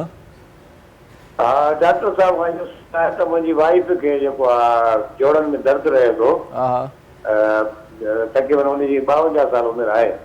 52 साल उमिरि आहे, सही सही। हा 52 साल उमिरि आहे। छा उहो कहिड़ी दवाई इस्तेमालु करे सघी या वर्जिश करे या कीअं उहो दवाई करे सही सही ॿुधाईंदा? सही सही सही, चलो ठीकु आहे साईं, तव्हांखे ऑनर जवाब ॾियूं। तव्हांजी वॾी महिरबानी, तव्हां कॉल कई। सर इनका यही सवाल था कि उनकी बीवी है, 52 साल उनकी उम्र है, जोड़ों का दर्द है, तो क्या करना चाहिए? कुछ बता दें, कोई टिप्स। दवाएं तो वो ले रही हैं? दवाएं ले रही हैं। देखिए बेसिक टेस्ट करा लें। एक होता है सीरम यूरिक एसिड, अच्छा है ना, सही। एक होता है रोमेटॉइड फैक्टर, ये 2 बेसिक चेस्ट करा लें। अच्छा, और सीबीसी करा लें। सही सही। और दवाई आती है जिसे मैं जेनेरिक नाम बता दूंगा, मेलॉक्सिकैम ले लें 15 मिलीग्राम सुबह शाम। अच्छा डॉक्टर साहब, मुझे ये बताएं कि पहले माजी करीब की बात करें तो डॉक्टर साहब देखते थे तो वो कहते थे कि भाई नब्ज़ देख के बीमारी का पता चल जाता था कि क्या है इसको, मतलब मर्ज है, वो दवाइयाँ देते थे। आजकल टेस्टें भी बड़ी हो गई हैं, गरीब आदमी कहाँ आ जाए ये टेस्ट करवाएं। अभी अब आपने भी 3-4 टेस्टें बताई, एक एक टेस्ट जो है 2000 की है, 1500 की है, 500 की है। तो गरीब आदमी हॉस्पिटल जाए तो पहले तो टेस्टों में मर जाता है वो। तो डॉक्टर खुद कोई तशखीस कोई पहले जैसे होती थी वो क्या क्या ज़माना था, किस तरह से तशखीस होती थी? देखें क्लिनिकली तशखीस हो जाती है 99%। अगर आदमी मरीज सामने बैठा तो मैं अभी देख के बता देता। सही सही। अब देखे बगैर ये कि नहीं, वो डॉक्टर अगर ये पहचान लेता है मर्ज की तशखीस हो जाती है तो फिर इतनी टेस्टिंग क्यों लिख के देता है? मैं नहीं लिखता हूँ। अच्छा, मैं नहीं लिखता हूँ। अभी आपने कहा इस मामले में मशहूर हूँ, लेकिन अब देखिए ये तो बेसिक चीज़ें हैं। गाउट हो जाता है, यूरिक एसिड बढ़ जाता है, सही, तो उसमें फिर जोड़ों में दर्द होगा या बड़े अंगूठे में दर्द होगा। वो कहते हैं कि ये भी एक मतलब सिस्टम है कमाई का कि भाई लेबॉर्ट्री से कोई डॉक्टर का ताल्लुक होता है, जी बिल्कुल, कोई सिलसिला होता है, कोई परसेंटेज होती है, भाई जितनी टेस्टें लिख के भेजेंगे आप बस उतना ही जुगाड़ आपका होगा। ये एक कारोबार की शक्ल अख्तियार कर गया मेडिकली। बिल्कुल वजह फरमाया, सिस्टम खराब हो गया है। हाँ हाँ, तो इस बात को मैं तस्लीम करूंगा। सही सही बात है, सही बात। ये नहीं होना चाहिए, बिल्कुल नहीं होना गरीब चाहिए। मजदूर बंदा जो बिल्कुल 500-700 रुपए कमाने वाला वो अगर जाता है भाई टेस्ट वठण नहीं ता इन ते ॻाल्हाईंदो वधीक। सर तालीम और हेल्थ बेहतरीन बिजनेस हो गया है दुनिया के लिए, हमारे पाकिस्तानी अवाम के लिए कारोबार कर रहे हैं, नकली दवाइयाँ देते हैं। सही। ऐं वरी मज़े जी ॻाल्हि इहा ॾाढी ज़बरदस्त ॻाल्हि तव्हां कई आहे त हिकु त पैसा भरियूं, वरी उहा बि फ़क़ियूं फ़र्क़ु बि न करे, नकुली बाबा असुली हुजनि तॾहिं पैसा भरजनि त ठीकु आहे। अब तालीम का भी यही हाल है और हमारी हेल्थ का भी यही हाल है, वरना बेहतरीन डॉक्टर मौजूद हैं यहाँ। अच्छा, वरी ॿियो मसइलो बि आहे असांजो, जेको पाण जेकॾहिं पंहिंजी ॻाल्हि कयूं सर, ज़फ़र जिस्कानी मुंहिंजे सां सहमत हूंदो। असां वटि वरी मसइलो इहो आहे, जेके डॉक्टर साहिब 3-4 टेस्टूं लिखी ॾिनियूं कंहिंखे, टेस्टूं जेकॾहिं करायूं ऐं टेस्टुनि में को मर्ज़ न निकितो त चवंदा भाड़े पैसा ज़ाया थी विया। इहा ॻाल्हि माना पोइ मरीज़ थी वेंदो, बीमार थी वेंदो। न माना टेंशन इहो आहे त यार मर्ज़ ई न निकितो, पैसा ज़ाया थी विया। माना मर्ज़ निकिरी आहे त ख़ुशी थिए। बिल्कुलु इहा ॻाल्हि, माना मर्ज़ न निकितो त सुठी ॻाल्हि आहे न। सर लकीर जे फ़क़ीर, असांजी आवाम लकीर जी फ़क़ीर थी वई आहे ऐं असांखे हिन हुक्मराननि कयो आहे। सर आपने सिंधी समझते हैं ना सर? आप थोड़ी बहुत समझता हूँ सर। मैंने ये कहा कि अगर आप टेस्टें लिख के देते हैं, अगर टेस्टें क्लियर हो जाती हैं तो फिर हमारे यहाँ नफ्सियाती मामला ये है कि कहते हैं पैसे ज़ाया हो गए, खामखा की टेस्ट करवाइए। हाँ इसका मतलब मैं अपनी ज़ाती प्रैक्टिस में कभी बेकार का टेस्ट नहीं लिखता, इसीलिए मेरे मरीज़ मुझसे खुश रहते हैं ना मैं मरीज़ का सौदा करता हूँ, सही, ना मैं बेकार का टेस्ट लिखता हूँ। सही सही बात। मेरी 99% डायग्नोसिस क्लिनिकल होती है। सही सही। तो मरीज बच गया तो उसकी मर्जी। हाँ, अल्लाह को प्यार हो गया तो वो नहीं डॉक्टर की जिम्मेदारी होती है। हर शख्स अपने हिस्से का काम, हर एक का डॉक्टर की एक प्रोफेशनल और इखलाकी और शरीयतन जिम्मेदारी होती है। सही सही सही बात है कि सही तरीके से ट्रीट करे। अच्छा मुझे ये बताएं कि डॉक्टर जो है वो प्राइवेट क्लिनिक में बड़ा ही अच्छा मतलब उसका बिहेव होता है, और किसी गवर्नमेंट के हॉस्पिटल में अगर वो उसकी ड्यूटी है तो वहाँ पर उसका बिहेवियर थोड़ा चेंज होता है। ये क्या सीन है, क्या चक्कर है? मतलब वो प्राइवेट क्लिनिक में इतना अच्छा बोलता है कि दिल करता है कि डॉक्टर के साथ ही रह लें भाई। हाँ, अवामी सवाल किया सर आपने, बिल्कुल अवामी सवाल है सर। ये लालच और हिर्स जो है ना, इसका कोई एंड नहीं है। सही बात है, सारी बात लालच और हिर्स की है और कुछ नहीं। अच्छा वैसे तो देखें वो सरकारी अस्पताल में भी उसको तनख्वाह मिल रही है मरीजों को चेकअप करने का। अब अफसोस की बात यह कि आजकल जो जितने भी सरकारी लोग हैं, माजरत के साथ कहूँगा कि वो एक मुफ्त की तनख्वाह को अपना हक समझते हैं। सही सही सही बात है। इसीलिए कहते हैं कि मरीज को देखेंगे या नहीं भी देखा किसी मरीज को फिर भी तनख्वाह मिलेगी। मैं खुद रजिस्ट्रार था आई डिपार्टमेंट का सिविल का 1985 में। अच्छा, फिर मैं मुल्क छोड़ के एक दिन गायब हो गया, क्योंकि एक तो ट्रेनिंग की वो पाकिस्तान में नहीं है। अच्छा अच्छा अच्छा, 1985 की बात करें भाई। हाँ। मैं तो पैदा हुआ था तब। हाँ नहीं, मैं 81 का ग्रेड हूँ एसएमसी का। माशाल्लाह। I started my career. लगते नहीं है सर आप इतनी उम्र के। आई स्टार्टेड माय कौन सी जंगें देखी हैं आपने? 65 की 71 की जंग देखी है। हाँ, और लड़ी कौन सी जंग है आपने? लड़ी तो नहीं है। हाँ। लेकिन ये कि आपने क्या किया है? क्या किया आपने? बहुत खूब। ईरान में जंग अपनी आंखों से देखी है, ईरान इराक जंग। अच्छा अच्छा। मैं तो टीवी पे देखी है जाके करीब से? नहीं, करीब से देखी है। मैंने 82 to 84 ईरान में काम किया है। अच्छा अच्छा। I worked in Isfahan. सही सही। जंगी सूरत में क्या एहतियाती तदाबीर की थी आपने? बच गए? हाँ नहीं, वो डॉक्टर की बहुत इज्जत करते थे, बेइंतहा इज्जत। नहीं, वो कहते हैं ना कि कोई बमबारी हो तो इस तरह से ज़मीन पे लेट जाएं, कोई सिगरेट वगैरह बत्ती वगैरह ना जलानी चाहिए, कोई इस तरह की कोई एहतियाती तदाबीर होती हैं कोई? हाँ, वो ब्लैकआउट 65 का बहुत ज़बरदस्त होता था। अच्छा अच्छा। एक माचिस की तीली तक नहीं जलती थी। सही सही। बहुत 1965 का ब्लैकआउट जो था ना, हाँ हाँ हाँ, वो वाकई ब्लैकआउट होता था। सही सही। सायरन बजता था। हाँ हाँ। तब जैसे कितनी उम्र थी सायरन आपकी बजता सर? था, everything used to be off. ओहो, कितनी उम्र थी सर आपकी उस वक्त? मैं तकरीबन था, मैं 8 साल का था। 8 साल का था, मतलब वो याद है आपको 8 साल की? हाँ, सारी हमारी पूरी बिल्डिंग गली में उतर जाती थी सायरन बजते ही। ओहो, क्योंकि वो खतरा होता था कि बम आएगा ऊपर से। ओहो, सही सही। फिर तो नींदें आराम हो गई होंगी? नहीं, मैं तो सो जाता था, मैं उतरता भी नहीं था। नहीं, ॿारहं ज़हन त ईअं हूंदो न, मरे त मरे भला अबो वेंदो असांजे चाहे। उहो का ख़ौफ़ न हूंदो आहे सर हुनखे। नहीं, सुभाणे ज़िंदगी ॾिसंदासीं। हा, नंढपण में का ख़बर ई न पवंदी आहे। बाक़ी हुन जंग के खां अलावा डॉक्टर साहब ॿियूं काफ़ी जंगूं तव्हां नंढपण में पंहिंजो साईं ज़िक्र ॾियो, मिटी खाधव नंढपण में? ईअं लाज़मी लामहला खाधी हूंदी सर। हा, माना ईअं न ॾिसो न, पुराणो ज़मानो जेके ॾिसूं था त पहिरें ज़माने में इंसान मिटी खाईंदा, हाणे नांग था खाइनि। हाणे इंसान के तो खाए। ईअं नहीं सर, नांग पीछे भॼी हुई ही था ना। मिट्टी खाने वाला सब सेहतमंद, मट्टी खाने वाले सब बचपन में।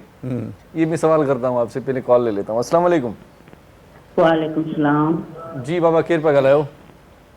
जी मां इरम थी ॻाल्हायां। जी जी इरम, प्रोग्राम ॾिसो पियूं, छा चवणु चाहींदो? जी मां डॉक्टर साहब सां पुछणो हुयो त मां अर्थराइट जी पेशेंट आहियां, त मां डेल्टा खाईंदी आहियां, त इन्हनि खे करे मूंखे थोरो उल्टी माण्हू मां उहा बंदि कई आहे, डॉक्टर चए थो डेल्टा बंदि कयो। अच्छा अच्छा। उहा आदत कई आहे, लेकिन मूंखे थोरी तकलीफ़ थी थिए त मूंखे थोरो। अच्छा, तव्हां डायरेक्ट कम्युनिकेट कयो डॉक्टर सां, तव्हां उन खां उर्दू में सवाल कयो त हू ॿुधी वठनि, छो त सिंधी न सम्झंदा। जी डॉक्टर साहब, आप अस्सलाम वालेकुम कीजिए। वालेकुम सलाम, कैसे हैं हजरत? क्या कर सकता हूँ हेल्प, आप बताइए मुझे जनाब। वालेकुम सलाम जी, मैं अर्थराइट की मरीजा हूँ जी, और मुझे कोई 8 साल हो गए मुझे ये बस। ठीक है। अच्छा, कौन से जोर मुतासिर है? उंगलियां, कोहनी, शोल्डर? घुटने और ये जो होता है क्या कहते हैं, कोहनियाँ। अच्छा, मुतासिर। सूज जाती है आपकी कोहनी? सूज जाती है? जी हाँ, ना सूज नहीं जाती है, ये नहीं होता, सूज नहीं जाती, लेकिन मैं इलाज तो करवा रही हूँ, लेकिन ये हो रहा है कि अब वो डॉक्टर साहब बोल रहे हैं कि आप डेल्टा बंद करें। डेल्टा होती है ना टेबलेट, एक डेल्टा कॉटिल होती है, इसका जेनेरिक नाम है प्रेडनिसोलोन। जी जी। तो इसके साथ अपने मालिश के साथ बहुत करीब रहिएगा कि इस गोली के भी बड़े मसाइल हैं। अब डॉक्टर साहब कह रहे हैं कि वो बंद करो, क्योंकि ज्यादा। यही मैं कह रहा हूँ, इस गोली के बड़े मसाइल हैं, तो जो भी आपका मालिश हो उससे बड़ा आप क्लोज रहा करें, फॉलो अप रखें। अगर डेल्टा कॉटिल से आपका मर्ज सही हो रहा है तो आपका 95% चांस है कि ऑटो इम्यून है, जैसे हम जिक्र कर रहे थे। जैसे गठिया का मर्ज होता है, रूमेटॉइड आर्थराइटिस होता है, तो आपका शायद इन्होंने RA फैक्टर या एंटी-CCP एंटीबॉडी कराई होगी। जी जी, मैं वो सब सही आई है, वो सब सही आई है। जी जी जी। लेकिन ये क्या वो डॉक्टर साहब बोल रहे हैं कि डेल्टा बंद करें। अब मैं बंद तो करूँ, लेकिन मैंने बंद तो की है, लेकिन इसको जब मुझे इतनी थकावट होती है, चलने फिरने में थोड़ा सा घुटनों में दर्द होता है और उल्टी, मतलब ऐसे दिल ऐसे होता है जैसे उल्टी आ जाएगी, लेकिन आती नहीं है उल्टी, लेकिन आ जाती है। मतलब आ नहीं जाती उल्टी, लेकिन ऐसे दिल ऐसे होता है जैसे कोई। अब मैं क्या करूँ? आपके हो सकता है मैदे में सूजिश हो, नंबर 1, और डेल्टा कॉटिल भी मैदे में सूजिश करती है।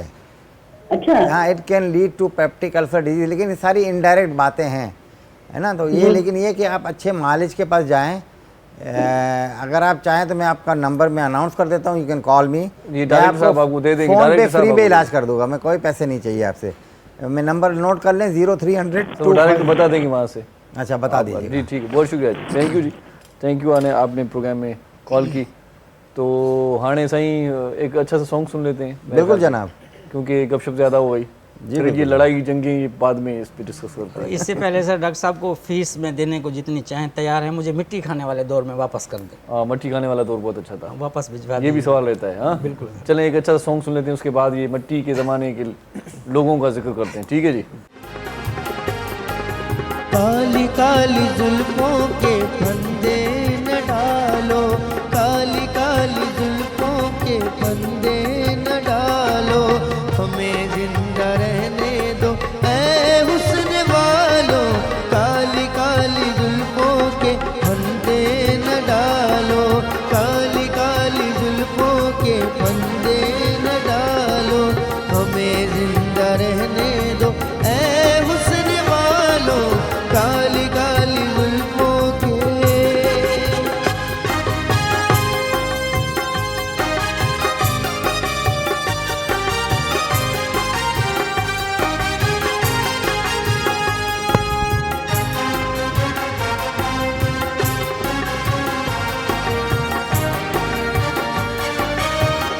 अब जब आपके लिए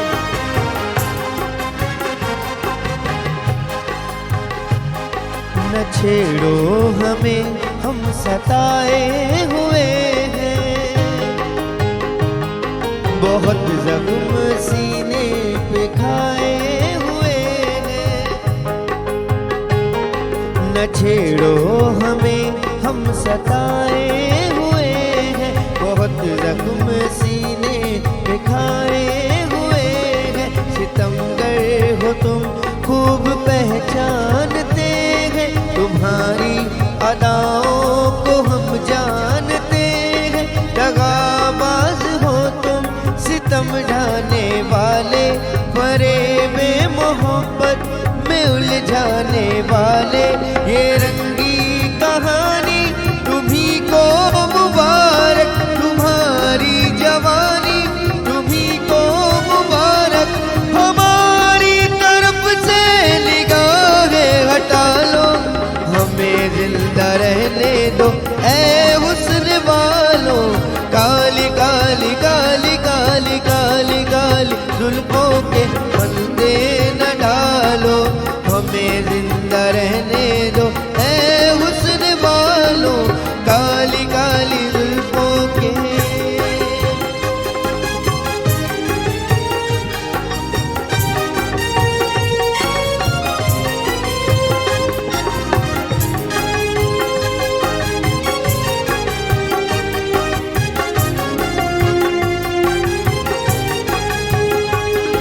संभालो जरा अपना चल गुलाबी, दिखाओ न हंस हंस के आंखें शराबी, सलूकिन का दुनिया में अच्छा नहीं है, हसीनों पे हमको भरोसा नहीं है, उठाते हैं नजरें तो गिरती है बिजली, अदा जो भी निकली कयामत ही निकली, जहाँ तुमने चेहरे से आंचल हटाया, वही अहले दिल को तमाशा बनाया, खुदा के लिए हम पे डोरे न डालो, हमें जिंदा रहने दो ऐ हुस्न वालो, काली काली काली काली काली काली काली काली काली जुल्फों के फंदे न डालो, हमें जिंदा रहने दो ऐ हुस्न वालो। वाह जी वाह, क्या कहें जी, क्या कहें डॉक्टर साहब, बहुत मज़ा आया ना आपको? ज़्यादा अच्छा लगा। ये तो अंतरा आपके लिए था, ना छेड़ो हमें हम सताए हुए हैं। बिल्कुल, इसमें कोई शक नहीं है। चलें जी, ये सताने की बातें बाद में करते हैं, एक छोटा सा वक्फा ले लेते हैं। मोटी अचूं था ॾिसंदा रहिजो सलाम सिंध। मुझे सिंध के सलाम सलाम सिंध, मुझे सिंध के सलाम सलाम सिंध। सलाम सिंध में एक बार वरी तव्हांखे भलीकार चऊं था। असां सां गॾु मौज़ महिमान नज़ीर साहब गॾु आहे, मुनीर हुसैन साहब आहे ऐं शबीर साहब असां गॾु आहे। टई में मौज़ महिमान, उन्हनि सां कचहरी पंहिंजे पंहिंजे जीअं उन्हनि जी जेका ॾात आहे, जेको ॾांव आहे, जेको कमु आहे, उन हिसाब सां कचहरी थिए पई। सो डॉक्टर साहब, ये ब्रेक से वापस आ गए हम माशाल्लाह से, और इससे पहले हम बात कर रहे थे कि मिट्टी जो बच्चे खाते थे बचपन में, आजकल भी गाँव देहात में यही हो रहा है, तो बड़े सेहतमंद होते हैं। ये चक्कर क्या है? नहीं नहीं, ऐसी बहुत बात नहीं, वो खुद ही जेनेटिकली मजबूत होते हैं, लक्कर आजम पत्थर आजम हो जाते हैं। अच्छा, वो क्यों जेनेटिकली क्यों मजबूत मट्टी होते हैं? खाने को मेडिकल इस्लाम में कहते हैं पाइका। अच्छा, मट्टी वहाँ खाने पर तो पता है क्या होता है कि वो प्रेग्नेंट औरतें होती हैं वो भी मट्टी खाती हैं, लेकिन मुल्तानी मट्टी, हाँ वो अलग चीज़ है, लेकिन नहीं खानी चाहिए, अनहाइजीनिक होता है, कीड़े होते हैं, वो होते हैं। ऐसे बच्चों में वॉर्म इन्फेस्टेशन बहुत हो जाता है। अच्छा, हाँ, वो गली कूचों में नालों में ये घूमते रहते हैं बच्चे, वो भी ठीक रहते हैं, कभी बीमारी नहीं होते। यहाँ पर ये जो शहरी बच्चे हैं वो एसी से निकल के धूप में आ गए फिर बीमार पड़ गए, गांव चले गए फिर बीमार पड़े, गांव से शहर आ गए फिर बीमार पड़ गए। वो देखिए सर्वाइवल ऑफ द फिटेस्ट होता है। अच्छा, जो मजबूत होता है बच के निकल जाता है, जो कमज़ोर होता है वो मर जाता है। अच्छा, तो जो कमज़ोर होता है वो आपको दिखता ही नहीं आगे। सही सही। दूसरा, क्योंकि इसके अंदर वार्म इन्फेस्टेशन, तीसरी दुनिया में खून की कमी की वजह औरतों और बच्चों में कीड़े हैं। सही सही। इसीलिए अब इसको कॉल लेते हैं कि ये कीड़ों पे बाद में करते हैं बाद में कीड़े निकालते हैं कि ये कीड़े क्यों होते हैं। चलें जी, अस्सलाम वालेकुम। हेलो जी जी, ॻाल्हायो जी, अदा केरु पिया ॻाल्हायो इहो ॿुधायो? जी, दिलबर मला काज़ी अहमद खां। जी साईं, काज़ी अहमद खां ॻाल्हायो पिया। दिलबर कीअं आहे भाउ? दिलबर ख़ुशि आहे, तबियत ठीकु आहे? जी जी, ख़ैर, तव्हां ॿुधायो ख़ुशि हो? वड़े नालो तुंहिंजो भलो आहे, तोखे दुश्मन बि दिलबर चवंदो। जी हा, त उहो त आहे। तव्हां ॿुधायो ख़ुशि हो? सफ़ा प्रोग्राम ॾाढो तव्हां भलो हली रहियो आहे। वॾी महिरबानी साईं, वॾी महिरबानी, लख थोरा। छा को सवालु आहे? सवाल कोन्हे, बसि असां हिकिड़ो कलाम ॿुधायो। वाह वाह, कहिड़ो कहिड़ो कलाम ॿुधायो? अॼु सफ़ा मां पाण फनकार लॻो पियो आहियां। जी, बसि को सुठो कलाम हिकिड़ो हलाए छॾियो। को बि सुठो कलाम हलायूं या ॿुधायूं? जी, हलायूं या ॿुधायूं? हा जी, असांखे कलाम को बसि सुठो ॿुधायो, ॿियो ॿुधायो कुझु सुठा हुआ। असांजी कॉल बि रिकॉर्ड थो करे, वॾो लाओ। हाँ जी जी, कॉल रिकॉर्डिंग खत्म हो गई है। बड़ी मेहरबानी, वॾी मेहरबानी। ॾिसो केॾो प्यार कंदा माण्हू, इहो आवाज़ रिकॉर्ड था कनि त असां कॉल कई टीवी ते। तव्हां मोहबती माण्हू हाणे कलाम चवंदा को बि चङो, तव्हां ई ॿुधाए छॾियो भला, तव्हांजे दिलि में बि को आहे? सर, तव्हां ते उमेदूं आहिनि सभिनीनि खे कि तव्हां ई कॾहिं तव्हां बि ॻायो, मां जो न हुजां त पोइ केरु ॻाईंदो? अॼु तव्हां ॻाल्हाए वठो, कोई ॾिसंदा तव्हांजी आवाज़ ॿुधणु चाहिनि था ऑडियंस। साईं वॾी महिरबानी, तव्हां कॉल कई असांजे प्रोग्राम में, ऐं तव्हांखे गानो आख़िर में फ़नकार आवाज़ में ॿुधायूं था। त असां साईं कहिड़ी कचहरी पिया कईसीं? तव्हां ॿुधायो जी। सर, मिट्टी त खाइजी वई। कीड़नि जी ॻाल्हि हुई। हाँ, कीड़नि ताईं पहुंचा। ये पेट में कीड़े क्यों होते हैं सर? देखिए, छोटे बच्चों के पेट में भी होते हैं। में बहुत सारे कीड़े होते हैं, 15 किस्म के कीड़े होते हैं। अच्छा, हाँ, तो ये जो कीड़े जो होते हैं ना, जैसे मेडिकल लैंग्वेज में होते हैं स्ट्रोंगिलोइडिस टर्कोरोलिस और अमेरिकन नेकेटर अमेरिकनस। ये आंत की जो है ना दीवार के साथ चिपक जाते हैं, वो खून चूसते ही चले जाएंगे। अच्छा अच्छा अच्छा। तो फौलाद की कमी हो जाती है, आयरन डेफिशिएंसी, एनीमिया होता है, खून की कमी हो जाती है। सही सही सही सही। तो इसीलिए आजकल के स्कूल में इन्होंने सारे बच्चों को कीड़ों की दवाई इसीलिए पिलाई है। सही सही सही। और बहुत ही अच्छा इकदाम किया है ये। सही सही सही। क्योंकि एक साइकिल को तोड़ना होता है। हाँ हाँ, सही सही। पाण वटि साईं वॾो मन मसइलो आहे, ॾंद में बि कीड़ो। हाँ साईं, भला कहिड़ा कहिड़ा कीड़ा अची विया आहिनि पैदा थी। हिकिड़ी कॉल वठूं था। अस्सलाम वालेकुम। कोन था ॿार वेहनि कोन था। जी साईं। साईं चाल वाला ख़ुशि आहियो साईं? ग़ुलाम इक़बाल आशारी जैकबाबाद सां साईं। साईं लाशारी साहिब, तव्हां ॿुधायो, ख़ुशि ख़ैर मज़े में? आवाज़ अचे थो मुंहिंजो? जी जी साईं, आवाज़ अचे थो, प्रोग्राम हले थो साईं। तव्हांजो डॉक्टर साहब वेठो आहे? जी साईं, वेठो आहे साईं, उथी बीहारियूं, छा कयूं? न न साईं, तव्हांखे अॻु में बि साईं मां फरमाइश कई, ॾाढियूं थियूं तव्हांजूं, तव्हांजो गानो बि ॾाढो पसंदि आहे। इहो हाणे थोरी देरि पहिरियां ॻाए चुको अलाए ॾिठो तव्हां अलाए न? हा साईं, असां बि ॾिसी सघियासीं। अड़े यार, इहो वरी पोइ तव्हां ॿिए भेरे हर साॻियो कलाम ॿुधाईंदुमि त माण्हू टीवी बंदि करे छॾींदा। हा साईं, हिकु ॿी रिक्वेस्ट आहे, इहो जेकी आहे माफ़ी ख़ैरां जे लाइ दुआ कजो, साईं जो एक्सीडेंट थियो आहे, अलाह साईं हिनखे सिहत ॾे। सही सही, असां दुआऊं कयूं, तव्हां बि कजो साईं, असां दुआऊं कयूं था। जुमे जो ॾींहुं आहे, इज्तिमाही दुआऊं घुरायूं था असां मदीने पाक में बि दोस्तनि खां दुआ घुराई आहे, तव्हां बि कजो। जी जी सर, असांजी तुंहिंजी सकाफ़त वॾी ड्रामन वारी ॾाढी सुठी अदाकार आहे। बसि दुआ कजो साईं, ख़ैर जे सर ॾे ख़ैर हुजे बसि। हा साईं, बसि दुआउनि में गॾु इहो गानो सर ॿुधाइजो त थोरो गुनगुनाइजो त मज़ो अची वेंदो। कहिड़ो गानो वरी ॿुधायूं साईं? ॾाढी थियूं तवायूं सर। ओ ॾाढियूं तो ते तवायूं आहिनि, वरी ॿुधायो छा छा कयां, दिलि ख़ुशि थिए। महिरबानी, thank you sir, thank you. ओ दिलि में बबड़ बायूं आहिनि, केॾा कोल करार कई, प्यार ॾेई प्यारा पुछो धार कई, जागीराणी इहो इरशाद। हाणे थोरो चेंज करे ॿुधायां न, पहिरियां इहो न हुयो त ॿिए चकर चेंज। जागीराणी इहो इरशाद, ॾिसजांइ ॾाढो ईंदई यादि, धक पंहिंजे मथे खे हणंदे, हिकु ॾींहुं तूं रोअंदे रड़ंदे, वेही कोन वीचार कई, प्यार ॾेई प्यारा पुछो धार कई, ओ ॾाढियूं तो ते तवायूं आहिनि। दिलि जी गहराइयुनि सां तव्हां गुनगुनायो। ईअं न साईं सर, मां तव्हांखे इहो केसट में अलॻि भरे ॾींदुसि, तव्हां ॿुधंदा रहिजो। मां त साईं बसि ॻाईंदा रहो सर, बसि जेको आहे। बहुत अच्छा। इनको इतना अच्छा लगा, मैंने कहा आपको अलग से रिकॉर्ड करके दूंगा, आप वो शख्सियत हैं कभी ना भूलने वाली। सर बड़ी मेहरबानी की कॉल उठो मला। बिल्कुल सर। अस्सलाम वालेकुम साईं। वालेकुम सलाम। जागीरानी साहब छा हाल आहे साईं? ईद मुबारक हुजे तव्हांखे। साईं ख़ैर मुबारकूं। ईद साईं कॾो गुज़री वई, अञा ईद मुबारक अञा साईं अञा आहे, अञा हफ़्तो हले थो न साईं। माना एॾी ईद मुबारक, एॾी ख़ैर मुबारक चई कल्ह हिकिड़े दोस्त चयो चांहि पीअंदे मां चयोमांसि ख़ैर मुबारक। महिरबानी, ख़ुशि आहियो साईं, तबियत सही आहे साईं? सर दुआऊं तव्हां ॿुधायो। अल्हम्दुलिल्लाह, अल्लाह जा ihsan, मोहम्मद अनवर पलो झांगानी खां ॻाल्हायां थो। वाह साईं बलोच साहिब, छा चवणु चाहींदो प्रोग्राम जे बारे में, असांजे बारे में? साईं माशाअल्लाह, तव्हां बि सुठा आहियो, तव्हांजो प्रोग्राम बि सुठो आहे, ऐं तव्हांजा महिमान बि जेके आहिनि माशाअल्लाह उहे बि तमामु ज़बरदस्त आहिनि। ऐं सुठे नमूने सां तव्हांजो जेको डॉक्टर साहिबु वेठो आहे उहो बि सुठो ॿुधाए पियो। ऐं तव्हांजो प्रोग्राम असीं तमामु सुठे चाह सां ॾिसंदा आहियूं। ऐं तक़रीबन माना असांजी कोशिशि इहा हूंदी आहे त तव्हांजो प्रोग्राम ॾिसूं। साईं वॾी महिरबानी। तव्हांजी को सुवाल आहे मौज़ महिमाननि खां मूंखां? तव्हांखे हिकिड़ो शेर ॿुधाईंदासीं।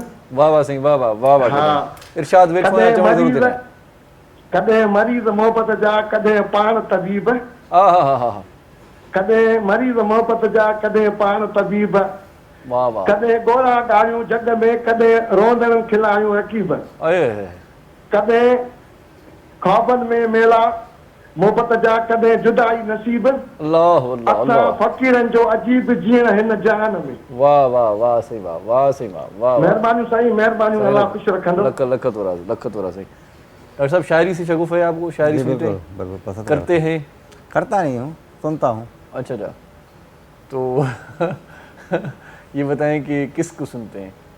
सिंगर्स की आवाज़ में कोई शायरी हो गई या प्रॉपर कोई बुक शुक पढ़ते हैं? मेहदी हसन है, नूरजहां है। अच्छा। और अल्लामा इकबाल से बड़ा शायर तो शायद ही कोई हो। शादी से पहले कौन सा सिंगर अच्छा था लगता था, उसके बाद कौन सा सुनते हैं? क्योंकि वो मूड मिजाज चेंज हो जाता है। शादी से पहले कुछ गाने अलग से दिल को भा जाते हैं, शादी के बाद फिर गम के गाने सुनते हैं लोग। फिर कहते हैं तूने ही मेरी जिंदगी तबाह की है। ये सिलसिला दो शादियों वाले क्या कहते हैं सर? सर वो तो माना वेल में नहीं, ॿिनि शादियुनि जो वॾो ज़िक्र आहे साईं, वॾो कमु आहे। हिकिड़े हमरा ईअं शादी कई, हिकिड़ी उहा ज़ाल हुनजी कुटींदी हुई, चई ॿी शादी कंदुमि त उहा वरी पचाईंदी। पोइ हाणे थिए हुन सां ईअं थो त हिकिड़ी ज़ाल जलेबीअ थी, ॿी कुटेसि थी, रहंदो हमरा वेले मूं भॼी थो ईंदो। टी करे न सघो सर, टी थी पोइ वरी भॼण जो दरवाज़ो बंदि थी वेंदा न, मसलो इहा। हाँ सर, आप बता रहे थे सर, गाने कौन से सुनते थे सर? गाने में आपके ज़माने के कौन से गाने थे? वो रफ़ी साहब के गाने होते थे। वाह, बाहर फूल बरसा मेरा महबूबा है। बिल्कुल। वाह। कभी फूल बरसाए किसी पे? मैंने? हाँ, या आप पे किसी ने बरसाए हो? बहुत कम ऐसा हुआ है। अच्छा। हम कम तरह किताबी कीड़े थे, पढ़ने में ही लगे रहते थे। ओहो, अच्छा। तालीम। I was a simple man. वाह। वो अभी तक वो लग रहे हैं माशाल्लाह से। अच्छा, सिंपलिसिटी बड़ी अच्छी है, सादगी वैसे भी ईमान की अलामत है। जी। कि सादा बंदा होता है वो जिंदा दिल होता है, वो अच्छा अल्लाह रब्बुल इज़्ज़त ने कुरान मजीद में फरमाया ना, मेरी ज़मीन पे गरूर से नहीं चलो। सही बात है, तो सही बात है, ये अच्छी बात बता दी। सर तव्हां भला पढ़िया लिखिया आहियो, अॻिते कीअं माना तव्हांजो तइलीमी सफ़र छा हुयो? दिलि जो जज़्बो त आहे नेकीअ जो, पर माना तइलीमी सफ़र जे बारे में थोरो ॿुधाइजो। सर तालीमी जेको आहे सफ़र, मां ग्रेजुएशन कई आहे ठोकर यूनिवर्सिटी खां। ठोकर यूनिवर्सिटी? जी। वाह वाह यार, ये भली यूनिवर्सिटी लॻे मूंखे। पोइ तो माना ग्रेजुएशन करण खां पोइ छा कयो आहे? पोइ समाज जी ख़िदमत ते लही पिया, ॿियो कमु रस्तो न हुयो। वाह वाह वाह साईं वाह। इन माना यूनिवर्सिटी जो सर्टिफिकेट तव्हांखे मिलियो, तव्हां अॾिजी वियो? सर इहो सर्टिफिकेट चंद ये माण्हुनि ठोकर यूनिवर्सिटी से सर, इनको ठोकर लगी और ठोकर माना खाई ठोकर लग के जो बंदा सीखता है वो बड़ा मैच्योर और बहुत ही तालिब इल्म, ज़हीन तालिब इल्म होता है। सही बात है, ये भी सही बात है। ज़माने ने सिखाया है पढ़ना सर। लिखना खामखा फजूल में हमने पढ़ा, ये ठोकरें ठोकरें खा के देखें बहुत ज़हीन हो गया, बहुत ज़हीन। हमने पढ़ा फिर भी ज़हीन नहीं हुआ, बड़ा मसला हो गया यार। हम तो फंस गए, पढ़ लिख के ज़हीन नहीं हुए, ठोकरें खा के ज़हीन हो गए। हाँ, तालीम बहुत ज़रूरी है, लेकिन सीखने के लिए या तो ठोकरे खा ले क्रिकेटर बन जाए। हाँ सर, वो भी ठोकर खाने का किधर है। सही सही। वो कहते हैं ना, वो अकल जो है ना वो बादाम खाने से नहीं आती, ठोकर खाने से आती है। धोखा बहुत बड़ा सर्टिफिकेट है, इंटरनेशनल माना जाता है। उनका बैलेंस ज़ाया हो जाएगा खामखा, हमारा टाइम तो वैसे ही ज़ाया हो रहा है। जी अस्सलाम वालेकुम। वालेकुम सलाम। तव्हां खुशो ध्यान महीने जी बाबा। वालेकुम सलाम। जी जी, केरु पिया ॻाल्हायो? सनाउल्ला मला। वाह वाह सनाउल्ला, दिलि ख़ुशि थी वेंदी आहे तुंहिंजो आवाज़ ॿुधी करे यार। जी छा चवणु चाहींदा? कलाम ॿुधायो, चमकीला कपिड़ा पाइण छॾ। ख्वाहिश पूरी करियो सर। पंज चपड़ा तूं चमकाइण छॾ, इहे मिसियूं मुसाग तूं लाइण छॾ, मूं पारा दीवाना थी वेंदई, चमकीला कपिड़ा पाइण छॾ। बस आई बड़ी मेहरबानी। मां सर तव्हां ज़ीनत आहियो सिंध टीवी चैनल जे प्रोग्राम माशाल्लाह मॉर्निंग शो जी ज़ीनत आहियो तव्हां। आप थोड़ा ज़ीनत जो नालो न वठूं, मथां कंहिंजो नालो हुजे। हो ज़ीनत न सर, तव्हांजी शख़्सियत है। मां इरशाद आहियां भई, प्रोग्राम में ज़ीनत चयो, मां इरशाद प्रोग्राम साहब आयो सर। तव्हां जेको आहे हेॾे होॾे न वञो न सर, तव्हां हिते ई मौजूदु रहो। ज़ीनत वरी को चिड़ी पए त पोइ अची ज़ीनत जो नालो था वठो। हाणे धिका त खाइणा पवंदा सर। सही सही साईं। शादियूं तव्हां ॿ छो कयूं साईं? निभाग निभाग। वाह वाह। जॾहिं नसीब ख़राबु हूंदो आहे अहिड़ो इंसान निभाग जो, माना दोस्त चवंदा हुजे, जॾहिं इंसान जो नसीब ख़राबु हूंदो आहे त उठ जे वेठल माण्हू खे कुतो चक पटींदो आहे। सही सही सही था चओ। पोइ इंसान सोचींदो कुझा थींदो कुझा। माना तव्हां माना निभागा हो, इहो पाण चओ था? न मां ईअं न चयो, पंहिंजे लाइ न चयो आहे सर। निभाग मां चयो जॾहिं इंसान जो नसीब ख़राबु हूंदो तव्हां चयो त मां चयो त तव्हां ॿी शादी करे बसि। तव्हां खां सवाल कयो तव्हां ॿी शादी छो की? ॿी शादी करे निभाग त माना निभाग थी वियो न बसि, माण्हू। ईअं ई सम्झो तव्हां। हा न साईं। हा वाह वाह। छो की हे मैनेज करणु जेको आहे ऐं माना ॾाढो ॾुखियो आहे। सही। छो की तालीम न आहे। सही सही ॻाल्हि आहे। बर्दाश्त न आहे असां वरना का कबात न आहे। शादी त चार करणु। शादी कई त हुन ज़माने में सस्ताइप बि हुई थोरी मुंहिंजे ख़्याल में।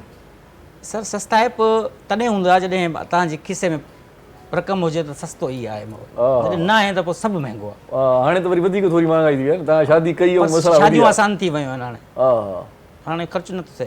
सही वाह वाह। डॉक्टर साहब आपने कितनी शादियाँ की हैं सर? एक ही की है। एक ही की है? एक ही काफ़ी है? जी बिल्कुल। उसी ने ही मतलब जिंदगी ऐसी बना दी है। शादी पसंद की थी सर आपने? नहीं, अरेंज मैरिज थी। अरेंज मैरिज बड़ी ज़बरदस्त पहले हुआ करते थे, कामयाब शादियाँ हुआ करती थी। बड़ा हसीन ज़माना था ना, मतलब वो दुल्हन देखती थी दूल्हे को, ना दूल्हा दुल्हन को देखता था। बड़ी हसीन मतलब वो ज़िंदगी और वो शादी और सुहाग रात के टाइम पे ही देखना। हाँ ये सीधा साधा ज़माना था। हाँ सीधा साधा ज़माना। वाह वाह। अब डिस्को ज़माना है बहुत। सही। दुनिया पूरी बदल गई है। सही सही। Totally changed. सही सही। अगर आप अपने डैड से पूछेंगे हाँ तो वो आपको बताएंगे यही बात।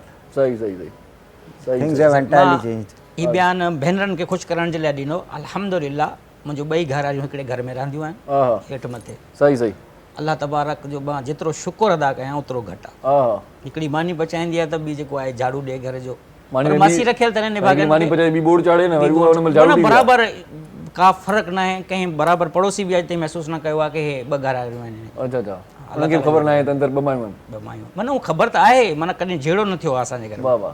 कॾहिं बि तकरार न इहो पॉसिबल ई न, मां न वञी थो साईं। न इहा ॻाल्हि रूटीन जे हिकिड़ी ओवरऑल जेको आहे माना थींदो आहे घर जे हिसाब सां त उहो आहे। बाक़ी जेको जहिड़ो थींदो आहे त पोइ कीअं छा कंदा आहियो? घर खां निकिरी वेंदा आहियो बेहतरी हिन में या धमकी ॾींदा आहियो त बाबा बेहतरी हिन में आहे कि टरी वञे माण्हू। बेहतरी आहे ॿाहिरि टरी वञे माण्हू। जेसिताईं पाण में माना ईअं ॿ आहिनि हाणे ॿ आहिनि हिकु सलाह थी वञे छा थींदो? हा हा। भई हिननि जे लाइ बसि निकिरे ॿाहिरि। पोइ घणो टाइम साईं ॿाहिरि हुजणो खपे? तव्हां आइस्क्रीम वठी चॉकलेट वठी मोटी अचे। चॉकलेट वठी अचे माना रहंदो ख़र्चो ज़रूरी आहे न, ख़र्चो ॿारनि ते ज़रूरी आहे। माना पोइ वरी माना ख़ुशी जे मौक़े ते साॻी ॻाल्हि वरी सेटअप थी वञे। बराबरि। मोहबत करण वारा माण्हू दूर न थींदा आहिनि, तव्हांखे जेको आहे तव्हांजे गुस्से जे अहमियत न आहे, उन्हनि खे तव्हांजी चॉकलेट ज़रूरत न आहे, उहो तव्हां सां निभाईंदो। वाह वाह। 4 शादियूं बि हूंदी निभाइण वारो निभाईंदो। वाह वाह वाह साईं वाह। माण्हू पिया आहिनि सर, 4 शादियूं ईअं न शौक़ जे लाइ ज़रूरियात आहे, बेवा आहे का, माना एॾो हादसो थी वियो आहे, घर में का न ही ॾिसो न पाण वटि वरी इहो बि आहे त बेवाउनि शादी नथा कनि माण्हू। ज़रूरी आहे करे, ज़रूरी न आहे बेवा बि हुजे, बेवा सां बि करे माण्हू, माना हुजणु खपे। तव्हांजी ॻाल्हि आहे त हुजणु खपे। ॾिसो जेका जंहिंखे उनखे सहारो ॾिजे न, इहा नेकी बि थिजे, शादी शादी बि हुजे, माशराती बुराइयूं ख़तमु थींदियूं। हा हा सही था चओ, इहा ज़रूरी आहे। जेके तव्हां जेके पैदाइश जो जेको आहे ॾिसो था पिया रेशो, माना मायूं वधी वियूं आहिनि। सही। ऐं छोकिरा निभागा जेको आहे कमकार कोन था करनि, पोइ जेको कमकार करे थो पियो उहो 2 3 4 शादियूं थो करे। सही सही। त पोइ असांखे सभिनीनि खे जेको आहे बसि अलाह खां दुआ घुरे माण्हू, ऐं बसि मेहनत ते यकीन रखे। डॉक्टर साहब बड़े मुस्कुरा रहे हैं, आप सुनते हैं, समझते हैं आप बातों को? हाँ, मैं 90% समझ रहा हूँ। 90% समझ रहे हैं। खत लिखा था आपने किसी को? नहीं, खत कभी नहीं लिखा। किसी का आया खत? आया भी नहीं। अरेंज में तो नहीं, वो किसी में ज़रूरी नहीं है सर, वो बेगम के लिए नहीं पूछ रहा, किसी दोस्त ने किया होगा खत, किसी पुराने यूनिवर्सिटी की लाइफ में किसी लड़की को लड़के को लिख दिया होगा आपने खत गलती से? किसी ने आपसे खत लिखवाया? यार मैं बड़ा सिंपलटन आदमी था। अच्छा, ना खत लिखा, ना लिखवाया, ना पढ़ा, कुछ भी नहीं किया, तो फिर कैसी जिंदगी था? वीरान जिंदगी है आपकी यार। ये कैसी जिंदगी था आपने? मतलब कोई आपकी लाइफ में कोई रोमांस ही नहीं रहा? ये क्या किया आपने? ये क्या किया आपने अपनी जिंदगी के साथ? सिर्फ पेशेंट्स को देखा? नहीं, खुद पेशेंट बन गया? फैमिली है, फैमिली संभाली। कितने बच्चे हैं माशाल्लाह? मेरी 2 बेटियां हैं, नताशा बतूल, नीना बतूल। माशाल्लाह, अल्लाह उनको सेहत दे। एक बेटी अमेरिका में, बहुत सारी दुआएं। और छोटी बेटी डॉक्टर है वो भी। माशाल्लाह माशाल्लाह, बहुत अच्छा लगा डॉक्टर साहब। कोई कमी कोताही, कोई गलती शलती हो गई तो माफ़ कीजिएगा। नहीं, इट्स अ प्लेजर। वो प्रोग्राम को थोड़ा चिल करने के लिए मस्ती नहीं, एक बहुत अच्छा वेल बैलेंस प्रोग्राम है आपका। Thank you sir. आपकी माशाल्लाह अच्छी पर्सनैलिटी है। Thank you sir, thank you sir, बहुत शुक्रिया जी, ॾाढी महिरबानी साईं, वॾी महिरबानी तव्हांजी नज़ीर साहब। और बहुत शुक्रिया सर शबीर साहब, आपका भी। आखिर में जाते जाते आपसे एक अच्छा सा सॉन्ग सुनेंगे। बादल साईं तव्हांजी महिरबानी। मोहम्मद अली साईं आखिरी जुमे का दिन है जी, तो कुछ सलाम हो जाए। चलें जी, जो भी सुनाएंगे अच्छा ही मेरे होगा। सरकार असीं अखवां खां मोकिलायूं था, इंशाल्लाह वरी मंडे ते मुलाक़ात थींदी। जीअं लतीफ़, जीअं मिठी ॿोली, पोइ सदाईं गॾु। अला भाई।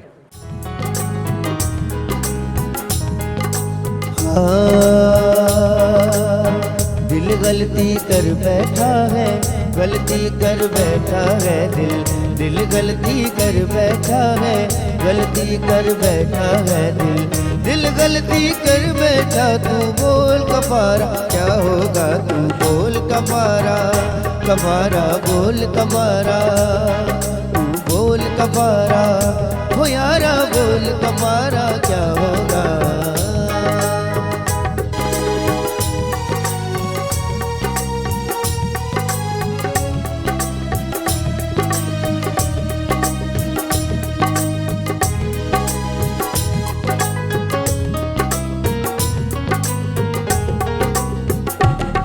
हमने जुगनू जुगनू करके,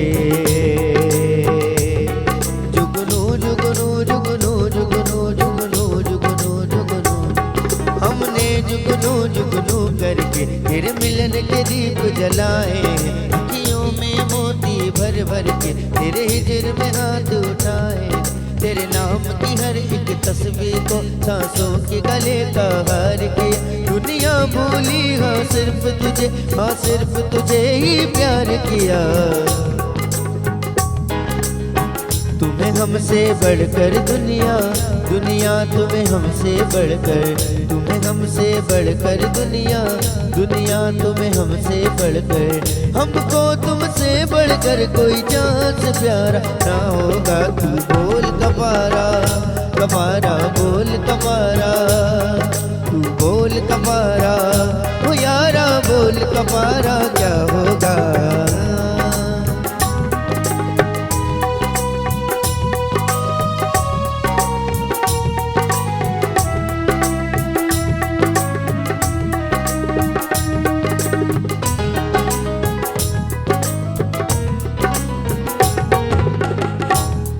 हमने धड़कन धड़कन करके,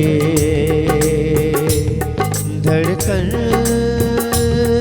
धड़कन धड़कन धड़कन धड़कन हमने धड़कन धड़कन करके दिल तेरे दिल से जोड़ लिया, अखियों में मोती भर भर के तुझे विरद बना के याद की, तुझे याद किया है तू ही बता, हमने क्या कोई जुर्म किया, और जुर्म किया है तो भी बता, इस जुर्म की क्या है सजा। तुम जीत गए हम हारे और तुम जीते, तुम जीत गए हम हारे और तुम जीते हो, लेकिन हमसा कोई हारा ना होगा। तू बोल कबारा कबारा बोल कबारा, तू बोल कबारा कबारा बोल कबारा, तू बोल कबारा कबारा बोल कबारा, तू बोल कबारा कबारा बोल कबारा बोल कबारा क्या होगा। मॉर्निंग शो सलाम सिंध जा तमाम एपिसोड्स ॾिसो हाणे HD क्वालिटीअ में। विज़िट करियो असांजो YouTube channel Sindh TV HD।